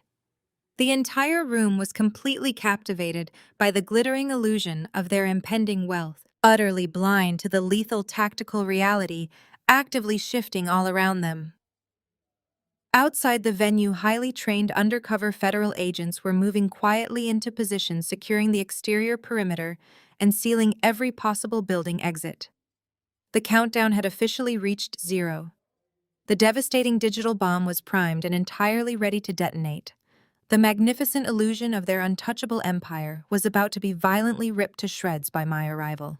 The heavy carved solid gold doors at the rear of the ballroom did not just open. They were forcefully thrown apart by two uniformed security guards, the heavy brass hinges groaning loudly under the sudden aggressive momentum. The resounding crash of the doors hitting the marble walls echoed like a thunderclap across the cavernous room. The elegant string quartet playing in the corner immediately faltered. The principal violinist struck a sharp, discordant note before lowering his bow entirely. The loud, arrogant chatter of the $200 million signing gala died in a matter of seconds. Silence, heavy and absolute, crashed over the room like a tidal wave. Every single head in the grand ballroom turned simultaneously toward the entrance. Harrison Caldwell stepped over the threshold first. My father did not just walk into a room. He seized total command of it. He wore a masterfully tailored midnight blue tuxedo that projected the exact terrifying authority of a man who routinely dismantled international markets before breakfast. The elite venture capitalists and Wall Street analysts standing near the entrance instantly recognized the undisputed king of the financial district. A collective breathless murmur swept through the ranks of the corporate elite. They frantically adjusted their ties and stood at rigid attention, completely awestruck by the unexpected physical presence of the Apex Holding billionaire. They expected low-level representatives to handle a minor startup acquisition. They never anticipated the absolute apex predator of the conglomerate arriving in person. Then I stepped directly into the brilliant cascading light of the crystal chandeliers, my hand resting lightly on my father's strong arm. I was absolutely breathtaking. I wore a custom floor-length Tom Ford gown crafted from heavy, midnight black silk. The fabric draped flawlessly across my figure, radiating an aura of severe, uncompromising power. The high-structured neckline and the long, elegant sleeves completely concealed the sterile medical bandages and the brutal, bloody whip marks covering my back. The dark silk provided the perfect striking canvas for the Caldwell family vault centerpiece, resting against my collarbone. A massive multi-million-dollar cascading diamond necklace caught the intense overhead spotlights, refracting the illumination into a blinding, fiery display of raw inherited wealth. I did not look like a penniless data nerd. I did not look like a desperate, discarded wife begging for shelter in the freezing rain. I looked exactly like the billionaire heiress I was born to be, arriving to formally execute a corporate slaughter. The reaction from the crowd was instantaneous and palpable. The elite investors parted like the Red Sea, creating a wide, unobstructed path directly through the center of the grand ballroom. The whispers erupted, spreading through the wealthy attendees like a rapid, uncontrollable wildfire. The corporate executives eagerly pointed, desperately whispering to each other, trying to identify the stunning diamond-clad woman walking arm in arm with Harrison Caldwell. They assumed I was a foreign dignitary, a brilliant new executive partner, or a hidden successor to the apex throne. None of them recognized me as the quiet, unassuming spouse who used to stand silently in the background of local networking events. I kept my posture impossibly straight, my chin leveled with absolute aristocratic disdain. I let my cold, calculating gaze sweep over the terrified faces of the crowd, making them feel the sheer crushing weight of my arrival. Near the center of the room, Jason stood completely paralyzed. He was frozen mid-sentence, his mouth hanging slightly open as he stared at the main entrance. He had been loudly bragging to a group of senior board members just seconds before the heavy gold doors burst apart. Now the blood rapidly drained from his face, leaving his skin a sickly pale gray. He blinked rapidly, desperately trying to force his brain to process the impossible reality-shattering visual information standing right in front of him. He looked at the towering, legendary billionaire Harrison Caldwell, the man whose capital he desperately needed to save him from federal prison. Then his eyes slowly shifted to the woman resting confidently on Harrison's arm. I made direct, unwavering eye contact with my abusive husband. I offered him the exact same chilling, compliant smile I'd given him when I signed the divorce papers in our bloody bedroom. The expensive crystal champagne flute slipped straight through Jason's trembling fingers. The glass plummeted toward the floor, shattering violently against the polished marble. The sharp, explosive crash of the breaking crystal was the only sound in the dead silent ballroom. Expensive vintage champagne splashed across the toes of his custom Italian leather shoes, ruining the flawless velvet fabric, but Jason did not even flinch. He could not look away. The horrific, devastating realization was violently crashing down upon him.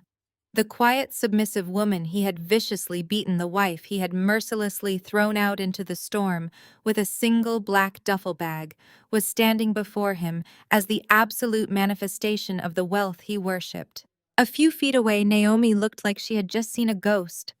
Her arrogant, triumphant posture completely collapsed. The sparkling ruby gown she had purchased with stolen corporate funds suddenly looked incredibly cheap and utterly pathetic compared to the authentic multi-million-dollar diamonds resting against my skin. She clutched her counterfeit luxury handbag tightly against her chest, her eyes wide with profound, unadulterated terror. She instinctively took a step backward, desperately trying to hide behind the older investors she had been harassing just moments ago. The sheer, overwhelming reality of her massive mistake was suffocating her. She realized in real time that she had not stolen a billionaire husband. She had actively assisted in attacking a billionaire heiress. Over by the towering champagne pyramid, Andre and Beatrice were frozen in identical stances of sheer horror. Andre's pristine Armani suit suddenly seemed entirely inadequate.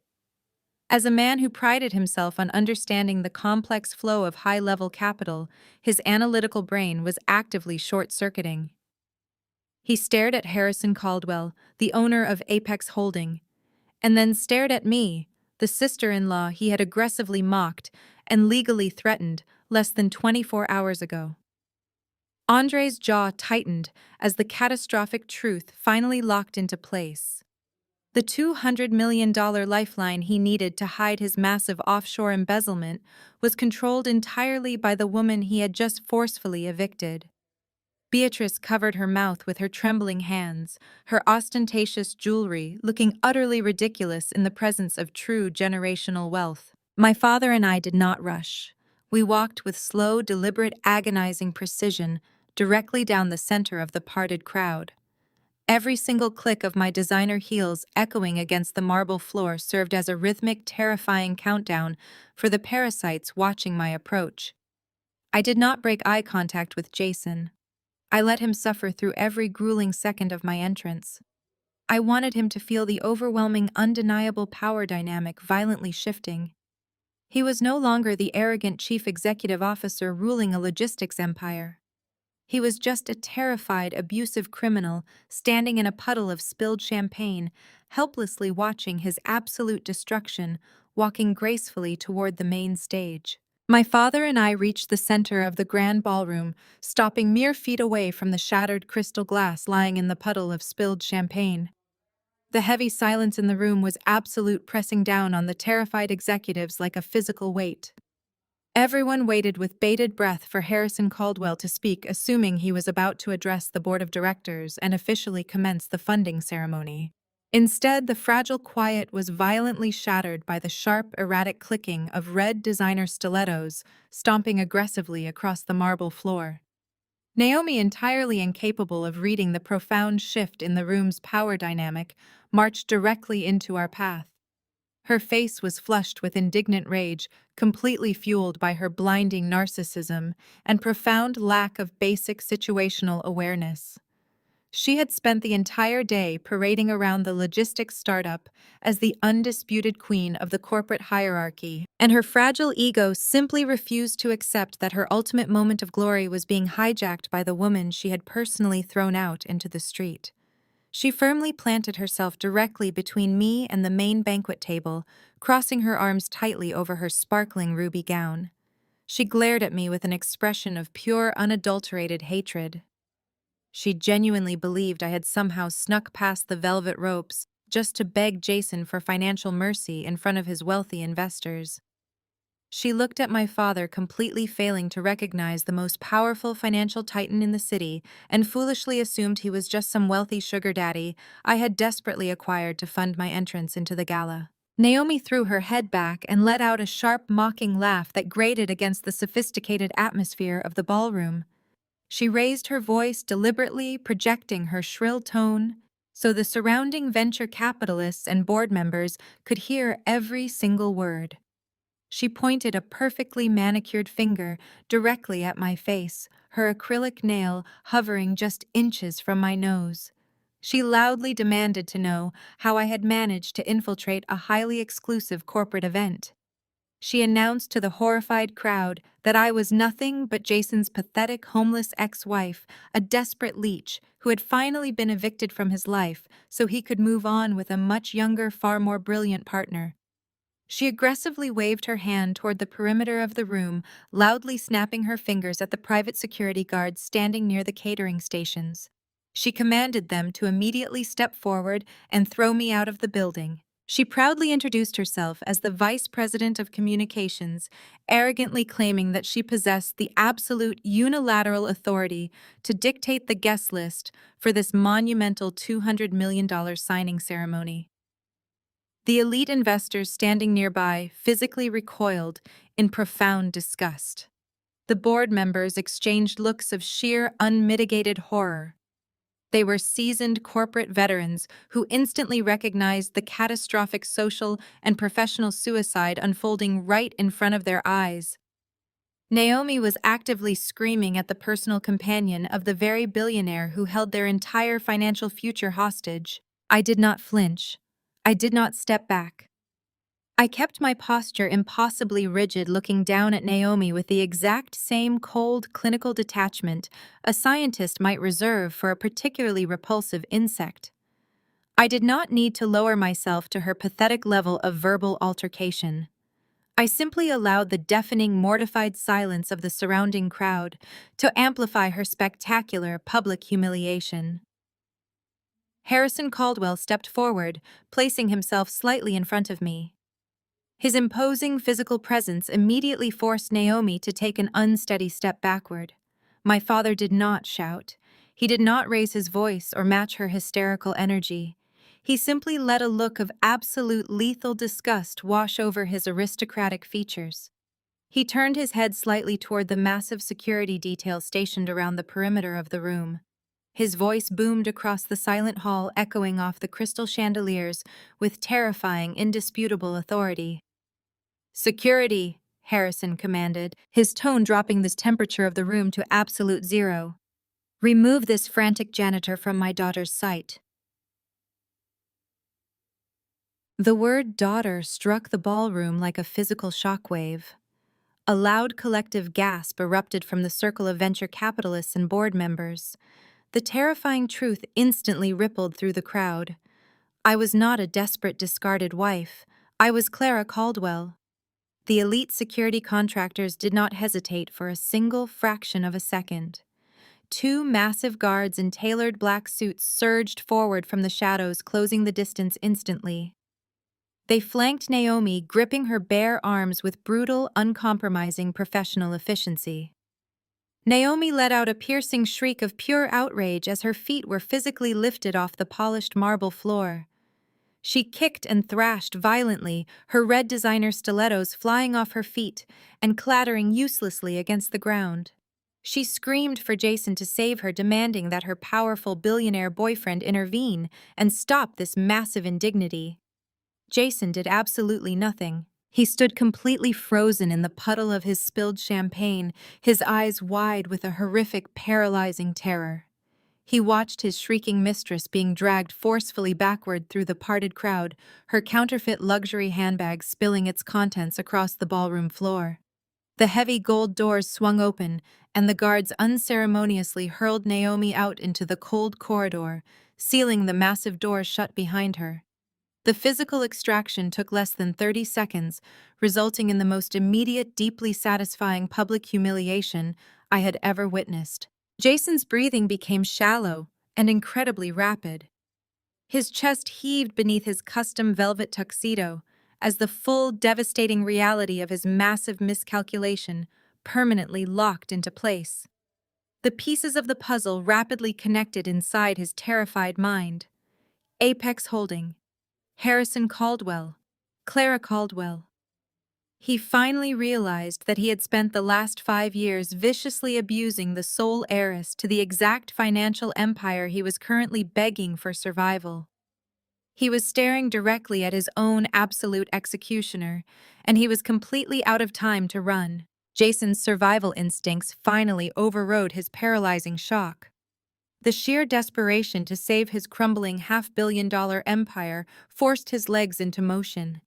He lurched forward, his custom Italian leather shoes slipping wildly on the champagne-slicked marble floor.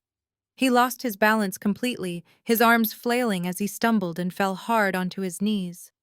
The heavy thud of his kneecaps hitting the polished stone echoed through the silent ballroom. His velvet tuxedo jacket wrinkled, and the remaining droplets of spilled champagne soaked directly into his expensive trousers. But Jason did not care about his appearance anymore. He scrambled frantically back to his feet, panting heavily, and rushed directly toward my father. He bypassed me entirely, his deeply ingrained misogyny convincing him that appealing to the powerful patriarch was his only viable path to salvation. "Mr. Caldwell Harrison, please." Jason begged, his voice cracking with sheer panic as he stopped just inches away from my father's imposing figure. "This is all a massive miscommunication. I had absolutely no idea Clara was your daughter. We have been having some minor marital difficulties, just standard domestic stress. She has been acting a bit erratically lately, completely misunderstanding my intentions. I never wanted to evict her. I was simply trying to secure a temporary space for us to cool off. Naomi is just a highly aggressive employee who overstepped her boundaries. Clara is just confused. Please do not let a simple domestic misunderstanding derail our massive corporate partnership." Jason was actually attempting to gaslight me in front of the entire financial elite of Manhattan.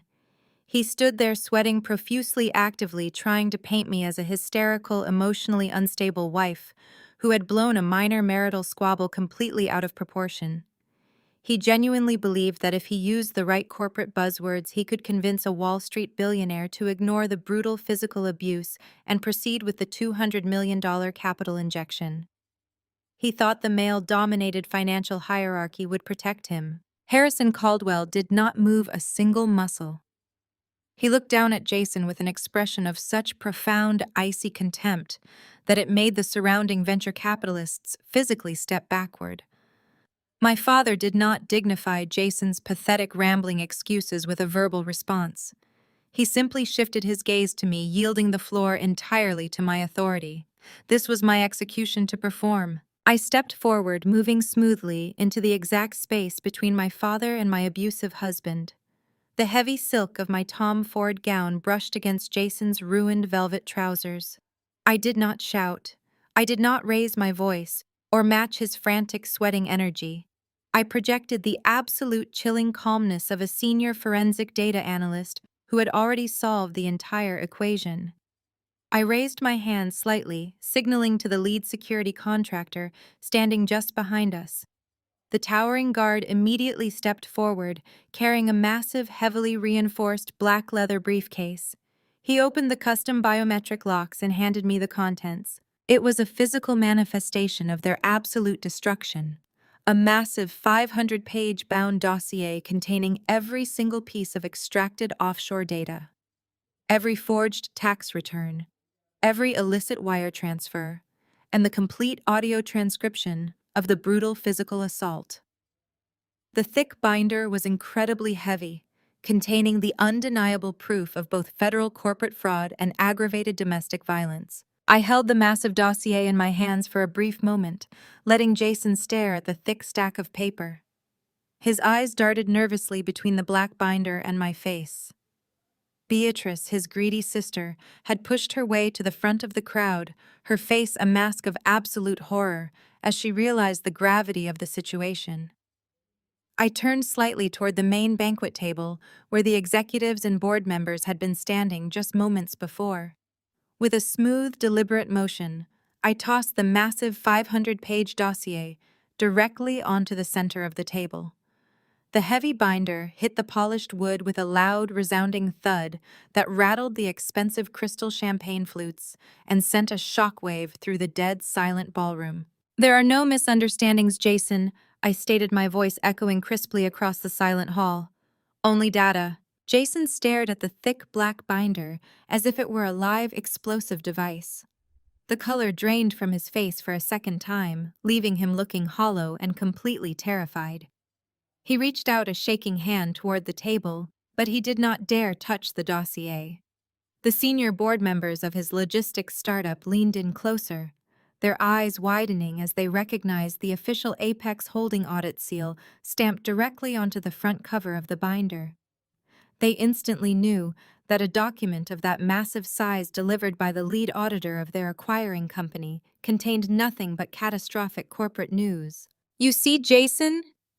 I continued pacing slowly around the edge of the banquet table, completely controlling the entire room.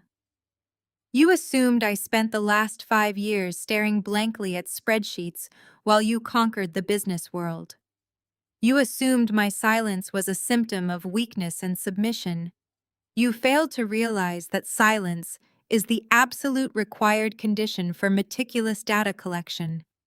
While you were bragging about your brilliant operational strategies and feeding your massive ego, I was silently mapping every single vulnerability in your entire financial infrastructure." I looked directly at Andre Thompson, the arrogant chief financial officer who was currently trying to shrink into the shadows near the catering stations. Andre looked like he was about to physically vomit. His pristine Armani suit offered him absolutely zero protection from the devastating federal reality crashing down around him. "I do not deal in domestic squabbles, and I certainly do not deal in emotional hysteria," I said, projecting my voice so every single investor in the room could hear the absolute finality in my tone. "I deal in undeniable, verifiable, and legally actionable facts. You stood in our bedroom and confidently told me that I was a penniless nobody dragging down your $500 million empire. You told me to walk out into the freezing rain and prepare to be crushed by your expensive lawyers. You told me I had absolutely zero power. I stopped pacing and stood directly in front of Jason. He was physically trembling now, his broad shoulders slumped, his entire arrogant posture completely shattered by the icy precision of my words. The entire grand ballroom was entirely captivated by the execution. The financial press members in the back of the room were frantically typing notes on their devices, realizing they were witnessing the greatest corporate collapse of the decade. "I am not here to argue with you, Jason," I whispered, stepping so close he could clearly see the cold, merciless calculation in my eyes. "I am here to foreclose on your entire existence." Jason opened his mouth to speak, to beg, to offer another pathetic string of fabricated excuses, but no sound came out. His vocal cords completely failed him. He was staring directly into the abyss, fully realizing that the 500-page dossier sitting on the banquet table was the permanent gravestone for his freedom, his wealth, and his life. I stepped away from Jason, leaving him kneeling on the floor in his ruined velvet tuxedo. I turned my attention to the main podium at the front of the grand ballroom.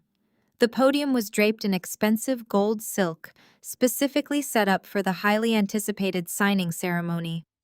Two pristine fountain pens rested on a leather velvet pad waiting to execute a contract that would never see the light of day.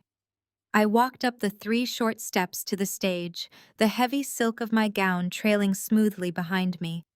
I reached out and tapped the microphone.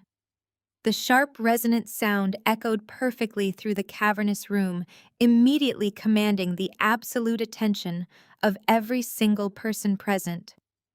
The financial press scrambled to turn their camera lenses directly toward me. The seasoned venture capitalists and board members held their breath, completely captivated by the devastating corporate drama unfolding right before their eyes. I gripped the edges of the podium, projecting my voice with crisp, unyielding authority. "Good evening to the board of directors, the esteemed investors, and the members of the financial press. My name is Clara Caldwell. I am the lead forensic auditor and senior vice president of risk assessment for Apex Holding. You are all invited here tonight to witness a monumental corporate acquisition. You are promised the dawn of a new billionaire empire in the logistics sector. I am standing before you right now to formally announce that the $200 million capital injection into this logistics startup is permanently terminated." A sharp collective gasp swept through the ballroom. The flashbulbs from the press photographers erupted in a blinding, relentless frenzy, capturing the exact second a $500 million enterprise began its lethal freefall. I raised my hand, silencing the immediate wave of frantic whispers erupting from the investor tables. "The decision to pull our funding is not a matter of shifting market trends or arbitrary corporate strategy." I continued, speaking with surgical precision. "Apex Holding operates on a foundation of absolute transparency and verifiable financial data. Over the past 48 hours, my forensic team has concluded a comprehensive deep dive into the internal operational budgets and offshore financial activities of this company. The 500-page dossier resting on the center banquet table contains our complete findings. It details a massive, highly coordinated, and completely illegal financial manipulation. The revenue reports presented to our acquisition committee were deliberately falsified to artificially inflate the company valuation. The executive leadership team engaged in severe corporate money laundering and massive tax evasion to hide a $50 million deficit. The board of directors physically recoiled in sheer horror. Several older men sitting near the front row clutched their chests, their faces turning a sickly shade of ash gray as the reality of their compromised investments set in. Andre Thompson, the architect of the offshore disaster, tried to back away toward the service exit, but the heavy doors remained firmly sealed by my father's elite security detail. He was completely trapped inside the slaughterhouse. I leaned closer to the microphone, delivering the next devastating blow. "Due to the discovery of this catastrophic premeditated fraud, Apex Holding is not merely withdrawing our $200 million acquisition offer. We are officially activating the punitive breach of contract clause outlined in our preliminary financing agreement." I looked directly down at Jason, who was still kneeling on the marble floor, staring up at me with hollow, defeated eyes. He knew exactly what clause I was referencing. Last quarter, Apex Holding provided this logistics startup with a $15 million short-term bridge loan specifically allocated for operational expansion prior to the initial public offering. I announced, making sure my voice carried to the very back of the hall, because the fundamental financial prerequisites of that loan were secured using fraudulent documentation. The entire balance is now immediately due in full. I am formally demanding the complete repayment of the $15 million bridge loan. The funds must be transferred back into the Apex Holding primary domestic accounts no later than 8 o'clock tomorrow morning. Total pandemonium broke out across the grand ballroom. The investors began shouting, their voices overlapping in a frantic, desperate chorus of financial terror. They knew the company was entirely illiquid. They knew the $15 million bridge loan had already been squandered on luxury expenses, bloated executive salaries, and pointless corporate renovations. Demanding an immediate repayment of $15 million from a company secretly drowning in a $50 million deficit was an absolute instant death sentence. The startup was completely insolvent. The real-time corporate collapse was a spectacular, terrifying phenomenon to witness. The smartphones of every major investor and board member in the room began vibrating and chiming simultaneously. The financial analysts were frantically texting their respective brokerage firms, screaming at their associates to dump any preliminary stock options and entirely distance themselves from the radioactive logistics startup. Within a span of 60 seconds, the whispered valuation of the company plummeted from $500 million to absolutely zero. The empire was completely vaporized right there on the polished marble floor. Jason remained paralyzed on his knees, surrounded by the deafening roar of his ruined stakeholders. The wealthy venture capitalists, who had slapped his back and praised his visionary genius just 10 minutes ago, were now actively screaming for his resignation and threatening massive civil lawsuits. His board of directors loudly demanded an emergency liquidation meeting, desperately trying to salvage whatever pennies remained of their ruined investments. Jason pressed his hands over his ears, closing his eyes tightly as the sheer magnitude of his total destruction crushed the last remaining fragments of his arrogant ego. He was broken beyond repair. I stood tall behind the gold-draped podium, watching the chaotic, beautifully orchestrated devastation unfold. I did not feel a single ounce of pity or remorse. I had not created this disaster. I had simply gathered the raw data of their own profound greed, compiled it into a legally binding weapon, and presented it to the world in high definition. The financial execution was completely flawless. I stepped away from the microphone, leaving the panic-stricken ballroom behind, and walked calmly back to my father's side to watch the final act of this glorious catastrophe. The chaos in the ballroom morphed from a disorganized roar into a vicious frenzy of survival. The elite investors scrambled toward the heavy gold doors, desperate to escape the blast radius of the collapsing company. Board members shouted frantically at each other, their faces red with panic, pointing accusing fingers and demanding immediate answers. In the center of the room, the fragile alliance holding Jason and his accomplices together began to violently fracture. The illusion of family loyalty evaporated the second their fabricated wealth was stripped away. Andre Thompson realized his pristine Armani suit and arrogant demeanor could no longer protect him. He was staring down the barrel of decades in a federal penitentiary for embezzlement, wire fraud, and international money laundering. His survival instincts kicked in, completely overriding any remaining shred of allegiance to his chief executive officer. Sweat poured profusely down his forehead, soaking into his expensive silk collar. He shoved his way through the panicked, shouting crowd, marching directly toward the cluster of furious board members who were currently surrounding Jason. Andre raised his voice over the deafening din of the ballroom, wildly waving his arms to command their undivided attention. He began throwing Jason entirely under the bus without a single moment of hesitation. He shouted to the executives that he was completely innocent, desperately claiming he was merely a subordinate, following strict, tyrannical corporate orders. He pointed a trembling finger at Jason, who was still recovering from his initial shock on the marble floor. Andre declared loudly to the outraged investors that Jason had violently coerced him into manipulating the financial ledgers. He spun a pathetic fabricated narrative insisting that Jason had threatened his job and his family if he did not funnel the operational funds offshore to artificially inflate the company valuation.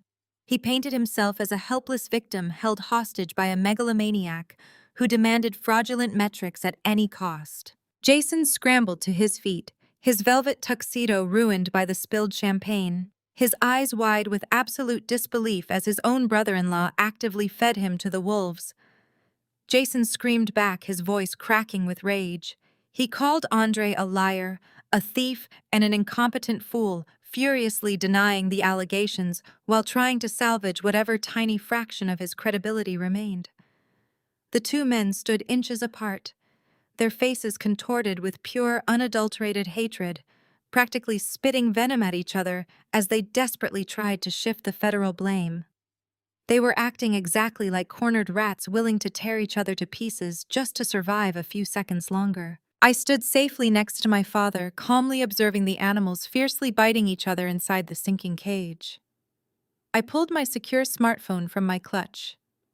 The audio file I had extracted from my hidden recording pen earlier that day was already queued up and waiting on my screen.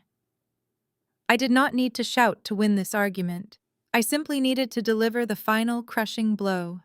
With a few quick practice taps, I bypassed the venue's standard security protocols and synced my device directly into the Grand Ballroom's massive state-of-the-art sound system. I turned the master volume output to its absolute maximum capacity and hit play. The chaotic screaming and arguing in the room was instantly drowned out by the crisp, booming playback of Andre's own deeply arrogant voice.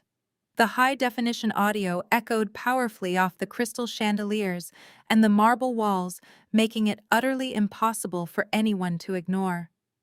Andre's recorded voice bragged endlessly about his brilliant financial maneuvering. The audio explicitly detailed how he systematically liquidated marital assets, established 3 separate shell trusts in the Cayman Islands, and proudly layered the transfers through anonymous corporate entities registered in Delaware and Nevada to evade domestic taxation. The recording showcased his pure, unadulterated excitement over his offshore strategies. He was not a victim following orders. He was a boastful, deeply proud criminal architect, relishing his own illegal brilliance. The entire ballroom heard him laugh about his fabricated credit debts and his foolproof plans to defraud the very investors standing in the room. Andre froze completely. The remaining blood drained from his face as he heard his own voice sealing his federal fate in front of the entire financial press. He stared up at the massive speakers mounted on the walls, his mouth hanging open in sheer, paralyzing horror. The board members surrounding him stepped back in utter disgust, realizing they were standing next to a remorseless, confessing embezzler. His desperate lies were entirely obliterated in a matter of seconds. The ultimate betrayal, however, came from within his own marriage. Beatrice had been standing near the catering tables, clutching her ostentatious diamond necklace, watching her husband try to lie his way out of the disaster. When the crystal-clear audio of his arrogant confession blasted through the room, her expression morphed from intense fear to absolute unhinged fury. She realized that Andre had not just hidden money from me, he had jeopardized her entire luxurious lifestyle, her social standing, and the future of her children by committing massive federal crimes and leaving an undeniable digital trail. Beatrice lunged forward, her expensive designer heels clicking rapidly across the marble floor like aggressive gunfire. She shoved past a stunned venture capitalist and marched directly up to Andre. She did not ask for clarification. She did not wait for an explanation. She raised her hand and delivered a vicious, resounding slap directly across his face. The sharp crack echoed loudly, silencing a pocket of the nearby crowd. She began screaming at him at the top of her lungs, her shrill voice slicing through the remaining noise in the ballroom. She called him a stupid, greedy idiot who had just destroyed her perfect life. She hit his chest with her fists, completely abandoning her carefully crafted image of wealthy elegance. She shrieked about how she would lose her country club membership, her beautiful house, and her entire social circle, because he could not execute a simple financial maneuver without getting caught on tape. I watched the absolute chaos unfold with cold, unyielding satisfaction. Their toxic family dynamic was fully exposed, stripped of its glamorous veneer. They were turning on each other with the exact same ruthless cruelty they had always reserved for me. The loyalty they proudly claimed to possess was nothing but a fragile illusion built on stolen money and shared malice. Now that the money was gone, their malice was devouring them alive. Their malice devoured them alive. Jason stood in the collapsing ballroom, isolated amidst his family's shrieking matches. He watched Beatrice attack Andre, listening to the relentless audio loop. The finality of his ruin pierced his impenetrable ego. He was a broke, impending federal convict. His eyes darted across the fleeing investors, locking directly onto me. The last remnants of his sanity snapped violently. The magnitude of his public destruction ignited a blinding rage inside his chest. He blamed me for his downfall, incapable of accepting responsibility for his greed. He let out a loud, guttural roar, ignoring my billionaire father and the journalists documenting his every move. He balled his hands into tight fists and charged straight across the marble floor. Jason lunged at me with pure murderous intent, his face contorted into a hideous mask of violent fury, his jaw unhinged as he screamed vulgarities, promising to finish the physical beating he started in our master bedroom. He desperately wanted to completely destroy the woman who systematically dismantled his fraudulent kingdom. He closed the distance with terrifying speed, his ruined velvet tuxedo jacket billowing. He raised his right fist high, aiming a devastating strike directly at my face. He genuinely believed he could exact his brutal revenge right there in front of the elite Wall Street investors. I did not flinch. I did not take a single step backward. I stood perfectly still, watching his pathetic charge with cold, calculating anticipation. I knew exactly what was about to happen next. I expertly orchestrated every single variable. Jason never came close to reaching me. Before he could swing his raised fist, the tactical trap I meticulously laid with Special Agent Collins violently snapped shut. 4 men dressed in white catering jackets and 2 individuals disguised as venture capitalists instantly broke their cover. They surged forward from the shadows with lethal military precision. They were undercover federal agents flawlessly tracking Jason's movements since the gala began. The lead agent tackled Jason from the side, striking him with the force of a freight train. The sheer momentum lifted Jason completely off his expensive Italian leather shoes. He slammed face first into the hard-polished marble floor with a sickening thud. The impact forcefully expelled the air from his lungs, reducing his furious roar to a breathless wheeze.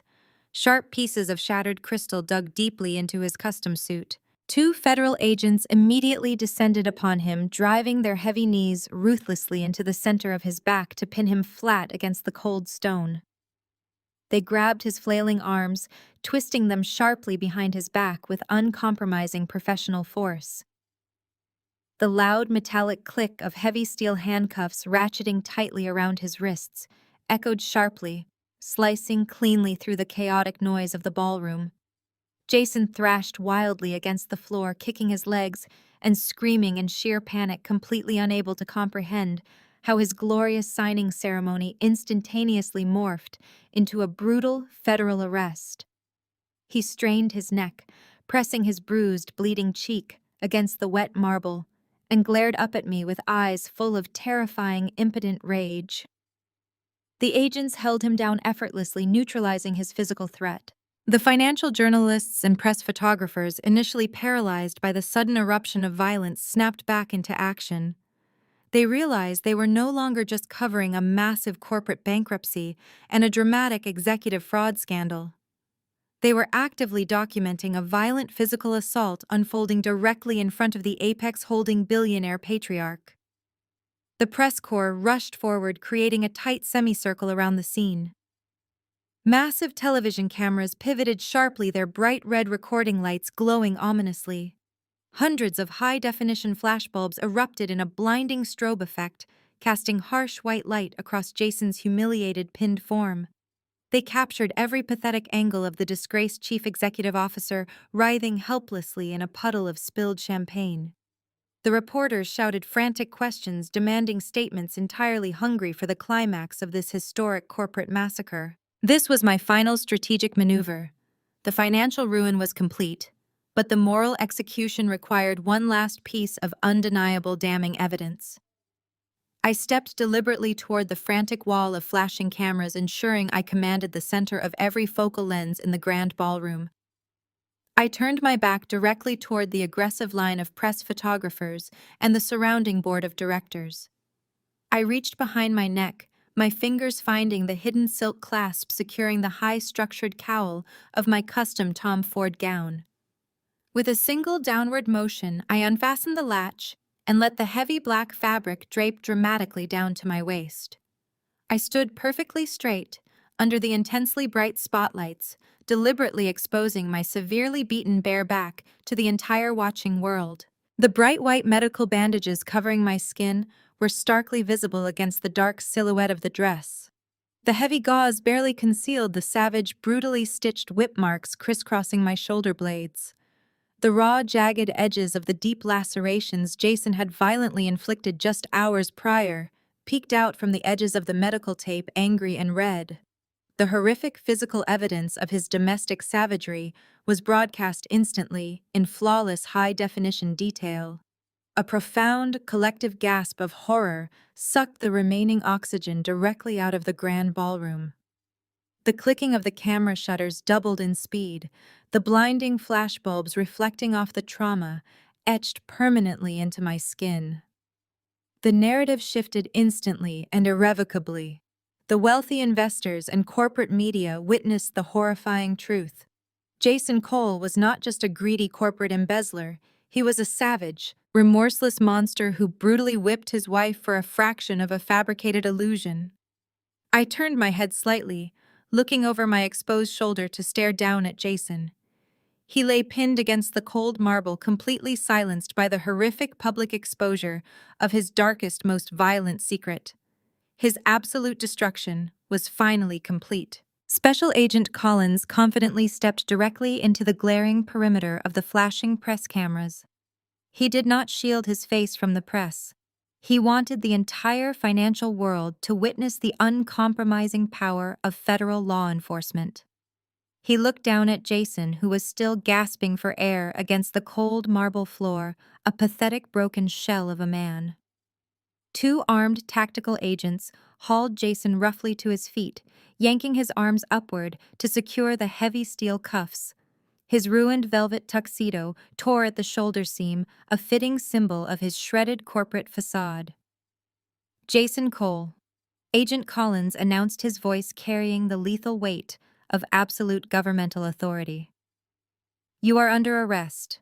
You are being charged with aggravated felony assault, massive corporate tax evasion, and multiple counts of federal wire fraud. You have the right to remain silent. Anything you say can and will be used against you in a court of law. Across the ballroom, another squad of federal agents converged on Andre Thompson. The arrogant chief financial officer had tried to quietly slip out through the kitchen service doors, but he found himself staring directly into the barrels of federal weapons. They slammed Andre forcefully against the polished mahogany wall, thoroughly patting him down before aggressively ratcheting the handcuffs around his wrists. His expensive Armani suit jacket was yanked off his shoulders. The agents dragged him back into the main hall to face his reckoning alongside his disgraced chief executive officer. Agent Collins recited the exact same federal rights to Andre, ensuring the charges of international money laundering and corporate embezzlement echoed clearly across the dead silent room. The elite venture capitalists and Wall Street analysts watched the brutal arrest with a mixture of absolute disgust and profound terror. They aggressively backed away from the two criminals, treating Jason and Andre like highly infectious diseases. No board member stepped forward to offer legal assistance. No wealthy investor shouted in their defense. The corporate world is ruthlessly Darwinian, and Jason had just become a massive liability. They severed their ties in real time, pulling out their smartphones to explicitly instruct their respective legal teams to draft immediate severability clauses and public distancing statements. Jason hung his head, his chin resting against his chest, as the agents physically restrained him. He could not look at the cameras. He could not look at the sneering faces of the billionaires he had desperately tried to impress. He was completely stripped of his unearned power, exposed to the world as a violent coward and a pathetic financial fraud. Andre fought against the agent's grip, loudly protesting his innocence, shouting that he was a respected executive, but his arrogant cries fell on entirely deaf ears. The heavy steel chains clinked rhythmically as the heavily armed federal agents began marching both defeated men toward the grand front exit of the luxurious ballroom. The flashing strobes of the press photographers illuminated their humiliating perp walk, immortalizing their total defeat for tomorrow morning. Beatrice watched her entire universe disintegrate in a matter of seconds. The illusion of her untouchable wealth, her exclusive country club memberships, and her elite social standing evaporated into thin air. She saw her husband being dragged away in chains. She saw her brother utterly disgraced.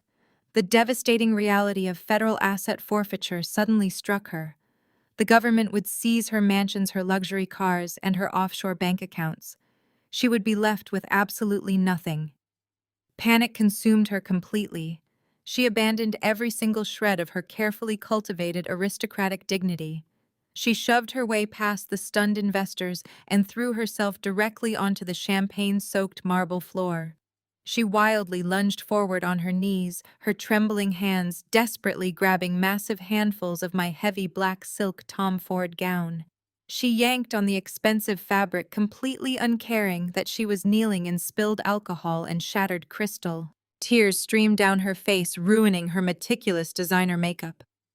She tilted her head back, looking up at me with an expression of pure, unadulterated desperation. "Clara." "Please," Beatrice shrieked, her shrill voice echoing frantically over the mechanical clicks of the press cameras. "You cannot do this. You have to stop them. Call off the FBI. Tell your father to drop the charges. Think about my children. They are your niece and nephew. You cannot send their father to a federal penitentiary. They will be ruined. We will have absolutely nothing left. Have some mercy, Clara. I am begging you. Have some mercy." I looked silently down at the pathetic, sobbing woman who was clinging desperately to the delicate hem of my expensive dress. This was the exact same woman who had marched into my living room 24 hours ago with black garbage bags. The woman who had violently ripped my cherished memories from the shelves and laughed out loud as she shattered my belongings. She cheered for my financial ruin. She had ruthlessly mocked my cheap clothes and aggressively celebrated my violent eviction into the freezing rain. She possessed absolutely zero empathy when she thought she held the ultimate power. I did not feel a single drop of pity for her manufactured tears. I reached down and forcefully yanked my expensive silk gown completely out of her desperate, grasping hands. I stepped back, creating a cold, deliberate physical boundary between her pathetic begging and my absolute authority. I stared directly into her terrified, weeping eyes, letting the freezing temperature of my gaze completely paralyze her. "When you threw my life into a garbage bag, did you think of mercy?" I asked, my voice slicing cleanly through the ballroom like a sharpened scalpel. "You demanded my complete destruction without a single second of hesitation." Beatrice choked on a sob, her hands trembling wildly as she reached out again, finding only empty air. I stood tall, my physical posture unyielding. "The state will raise your kids better than a money launderer," I stated, delivering the final fatal blow. The gavel struck the heavy oak block with a deafening crack that echoed through the federal courthouse. That single sharp sound permanently sealed the destruction of the logistics empire.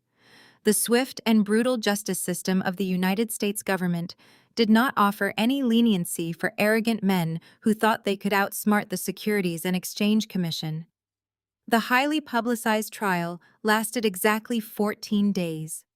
My forensic data was absolutely impenetrable. The defense attorneys, Jason desperately hired, using his last remaining lines of credit, surrendered almost immediately when they saw the clear digital trail of tax evasion and the high-definition recording of the domestic assault. Jason stood before the stern federal judge wearing a cheap, ill-fitting gray suit provided by his public defender. His previous bespoke velvet tuxedos and arrogant posturing were completely gone. The judge looked down at him with profound disgust and delivered the maximum penalty allowable under the law. Jason was sentenced to 15 consecutive years in a maximum security federal penitentiary. The judge explicitly denied any possibility of early parole. Jason collapsed back into his hard wooden chair. The massive realization finally hit him. He would spend the next decade and a half locked inside a sterile concrete cell surrounded by barbed wire and armed guards. His youth, his unearned wealth, and his fabricated tech billionaire legacy were permanently erased from existence. Federal marshals immediately clamped heavy steel cuffs around his wrists and dragged him out of the courtroom. He did not look back. He had absolutely nothing left to look back at. Andre faced a similarly devastating fate in the neighboring courtroom. His desperate attempts to negotiate a plea deal by throwing Jason under the bus completely failed. The federal prosecutors did not need his pathetic cooperation because my encrypted dossier already provided every single piece of evidence required to bury him. Andre was formally convicted on 47 counts of international money laundering, corporate embezzlement, and wire fraud. The judge sentenced him to 12 years in federal prison.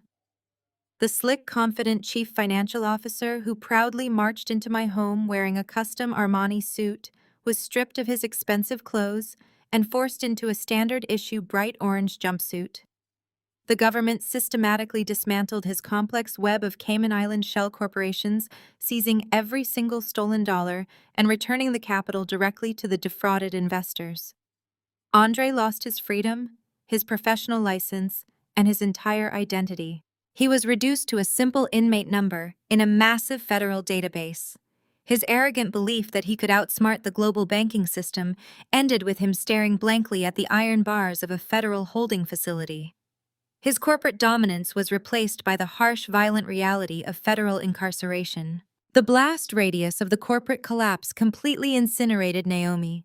She foolishly believed she could detach herself from the sinking ship by claiming she was just an innocent employee following executive orders. The federal investigators quickly shattered that illusion. They pulled the corporate expense reports and easily linked her directly to the embezzled funds. She was formally indicted as an active accessory to massive corporate fraud. The government immediately froze her bank accounts and officially revoked her passport, eliminating any possibility of her fleeing the country to avoid prosecution. She managed to avoid actual prison time by agreeing to testify against Jason, but she did not escape her financial execution. Naomi was slapped with millions of dollars in federal restitution penalties and crippling legal debts that she could never hope to repay. Her stolen luxury vehicles, her designer wardrobes, and her expensive jewelry were aggressively repossessed by federal marshals. Today, Naomi works the graveyard shift at a cheap, brightly lit diner off a noisy interstate highway. She wears a stained polyester uniform and spends her nights scrubbing greasy, flat-top grills and serving cheap coffee to exhausted truck drivers. The young woman who proudly paraded around an executive suite demanding imported marble countertops now relies entirely on small cash tips just to afford her basic rent. Her fabricated dreams of marrying a billionaire vanished completely, leaving her trapped in a permanent, inescapable cycle of crushing poverty. Beatrice suffered a financial annihilation that was equally catastrophic. The federal asset forfeiture protocols were utterly ruthless. Because Andre had used the stolen corporate funds to finance their extravagant lifestyle, the government legally seized absolutely everything they owned. Federal agents marched into her sprawling suburban mansion and confiscated the property. They towed away her imported sports cars and seized the contents of her expensive jewelry boxes. Beatrice was aggressively stripped of her elite country club memberships and completely shunned by her wealthy social circle. Her former friends treated her like a highly contagious disease, refusing to return her desperate phone calls or offer any financial assistance.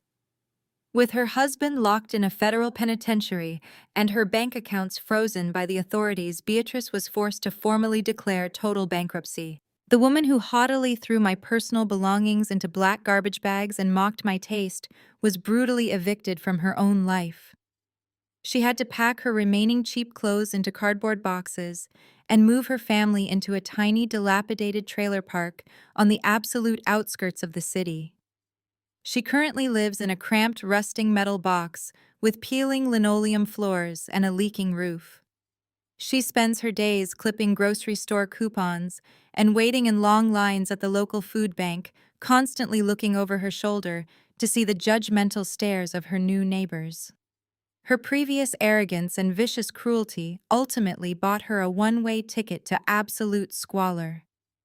The universe delivered its brutal, unapologetic karma, ensuring that every single person who conspired to destroy my life was completely buried under the catastrophic weight of their own monumental greed. I stand today on the private glass balcony of the Apex Holding Tower, 65 stories above the bustling, chaotic streets of Manhattan.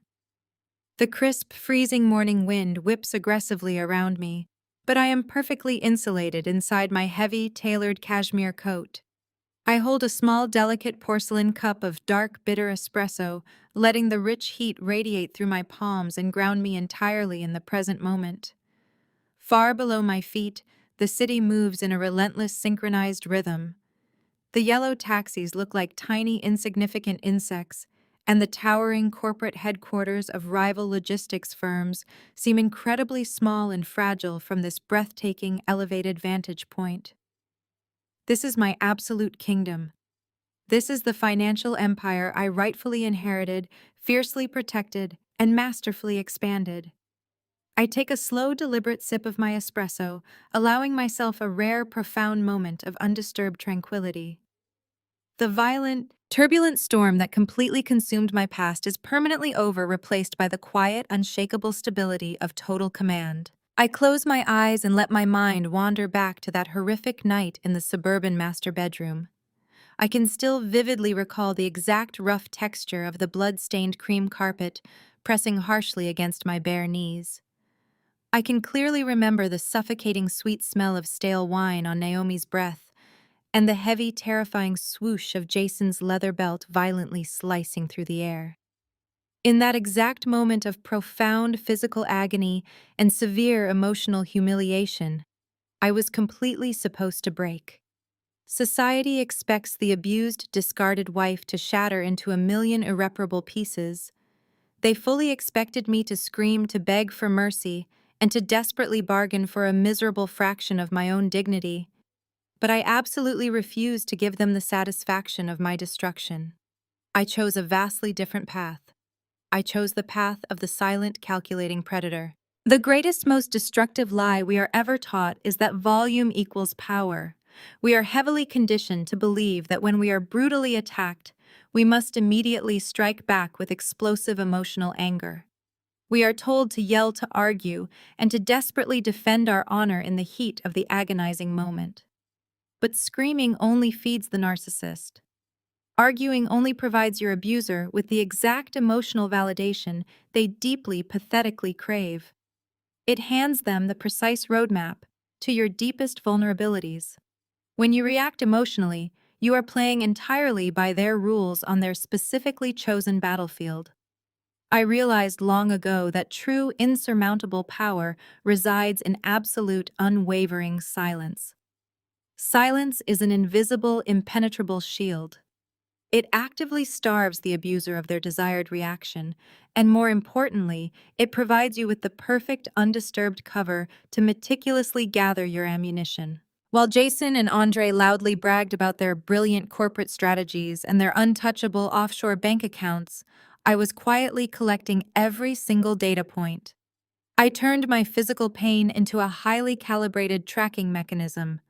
I did not waste my valuable energy throwing objects, crying, or hurling useless insults. I channeled every single ounce of my burning rage into executing a flawless, methodical digital audit. I let their massive, unchecked greed do all the heavy lifting. Greedy people are inherently disastrously sloppy. Their profound arrogance makes them incredibly blind to their own fatal vulnerabilities. When you stay completely silent, they inevitably start talking. They boast, they confess, and they eagerly weave the exact financial and legal noose that will ultimately snap their own necks. You just have to be perfectly patient enough to let them finish tying the knot before you swiftly kick the chair out from under them. My physical scars have fully healed now. The brutal, jagged lines across my back have faded into thin, pale silver marks. I do not hide them, and I absolutely do not view them as pathetic symbols of victimhood. They are permanent physical reminders of the exact cost of my freedom and the incredible, unbreakable strength of my own endurance. They represent the precise moment I stopped being a passive, yielding participant in my own life and aggressively transformed into the sole, undisputed architect of my destiny. I survived the absolute worst of human betrayal, and I fiercely forged that severe trauma into a weapon of undeniable federal justice. I reclaimed my family's legacy, protected our massive financial empire, and completely eradicated the arrogant parasites who mistakenly thought they could casually consume my future. I placed my empty espresso cup onto the sleek glass table beside me and gripped the cold metal railing of the balcony. I look out toward the limitless horizon, feeling the immense pulsing energy of the city vibrating beneath my feet. I am Clara Caldwell. I am a survivor, a senior forensic data analyst, and a billionaire heiress who outright refused to be erased. I wrote the final devastating chapter of their miserable story, and I am the only one left standing to read it. Now I turn my attention directly to you. Yes, you. The person listening to this story who might be sitting in the dark right now feeling trapped, undervalued, or entirely broken by someone else's cruelty. Perhaps you are dealing with a highly toxic partner, a manipulative family member, or a deeply abusive environment that makes you feel completely powerless and utterly alone. I want you to listen to me very carefully. You are never powerless. Do not ever let their loud, arrogant voices convince you that your silence is a sign of weakness. Your silence is your ultimate, impenetrable sanctuary. Use it to fiercely protect your mind, use it to quietly gather your strength, and use it to meticulously plan your flawless exit strategy. Do not fight them with pointless tears or desperate screams. Fight them with undeniable data, relentless preparation, and absolute cold calculation. When the timing is absolutely perfect, when your trap is fully primed, and your evidence is completely airtight, you will step out of the shadows and aggressively take your life back. You will let their own monstrous hubris dictate their inevitable downfall, and you will walk away without a single fleeting glance backward. So I leave you with one final essential question to ask yourself today. Will you continue to let them arrogantly write the story of your defeat? Or are you finally ready to silently gather your data, step into your absolute power, and relentlessly execute your own magnificent, unapologetic triumph? The story of Clara Caldwell offers a profound and unconventional lesson on trauma and justice. True power does not reside in volume or immediate emotional retaliation, but rather in the cold, calculated discipline of silence. When confronted with the agonizing betrayal of a ruthless husband and a parasitic family, societal norms often dictate that the victim should scream, beg, or fight back in the heat of the moment. However, Clara's journey dismantles this expectation completely. By absorbing physical and emotional abuse without uttering a single cry, she denies her abusers the very validation they desperately seek. This narrative teaches us that reacting emotionally to toxic individuals only forces us to play on their battlefield, abiding by their distorted rules. Narcissists and manipulators thrive on chaos and emotional distress. It fuels their ego and gives them a roadmap to our deepest vulnerabilities. Clara demonstrates that silence, conversely, is an impenetrable shield. It starves the abuser of their desired response and provides the necessary quiet space to meticulously gather undeniable data. While her antagonists boldly boasted about their offshore accounts and flaunted their fabricated wealth, her quiet composure actively allowed them to weave their own legal noose through their sheer, unchecked arrogance. Ultimately, this reflection reminds us that justice is rarely born from chaotic screaming matches or desperate pleas for mercy. It is built patiently in the shadows, brick by brick, using the irrefutable facts and evidence that greedy people carelessly leave behind when they believe nobody is watching. We learn that we do not have to mirror the cruelty of our abusers to defeat them. We simply need to outsmart them. Instead of raising your voice the next time someone tries to diminish your worth, silently gather your strength and begin executing your own master plan for a triumphant future.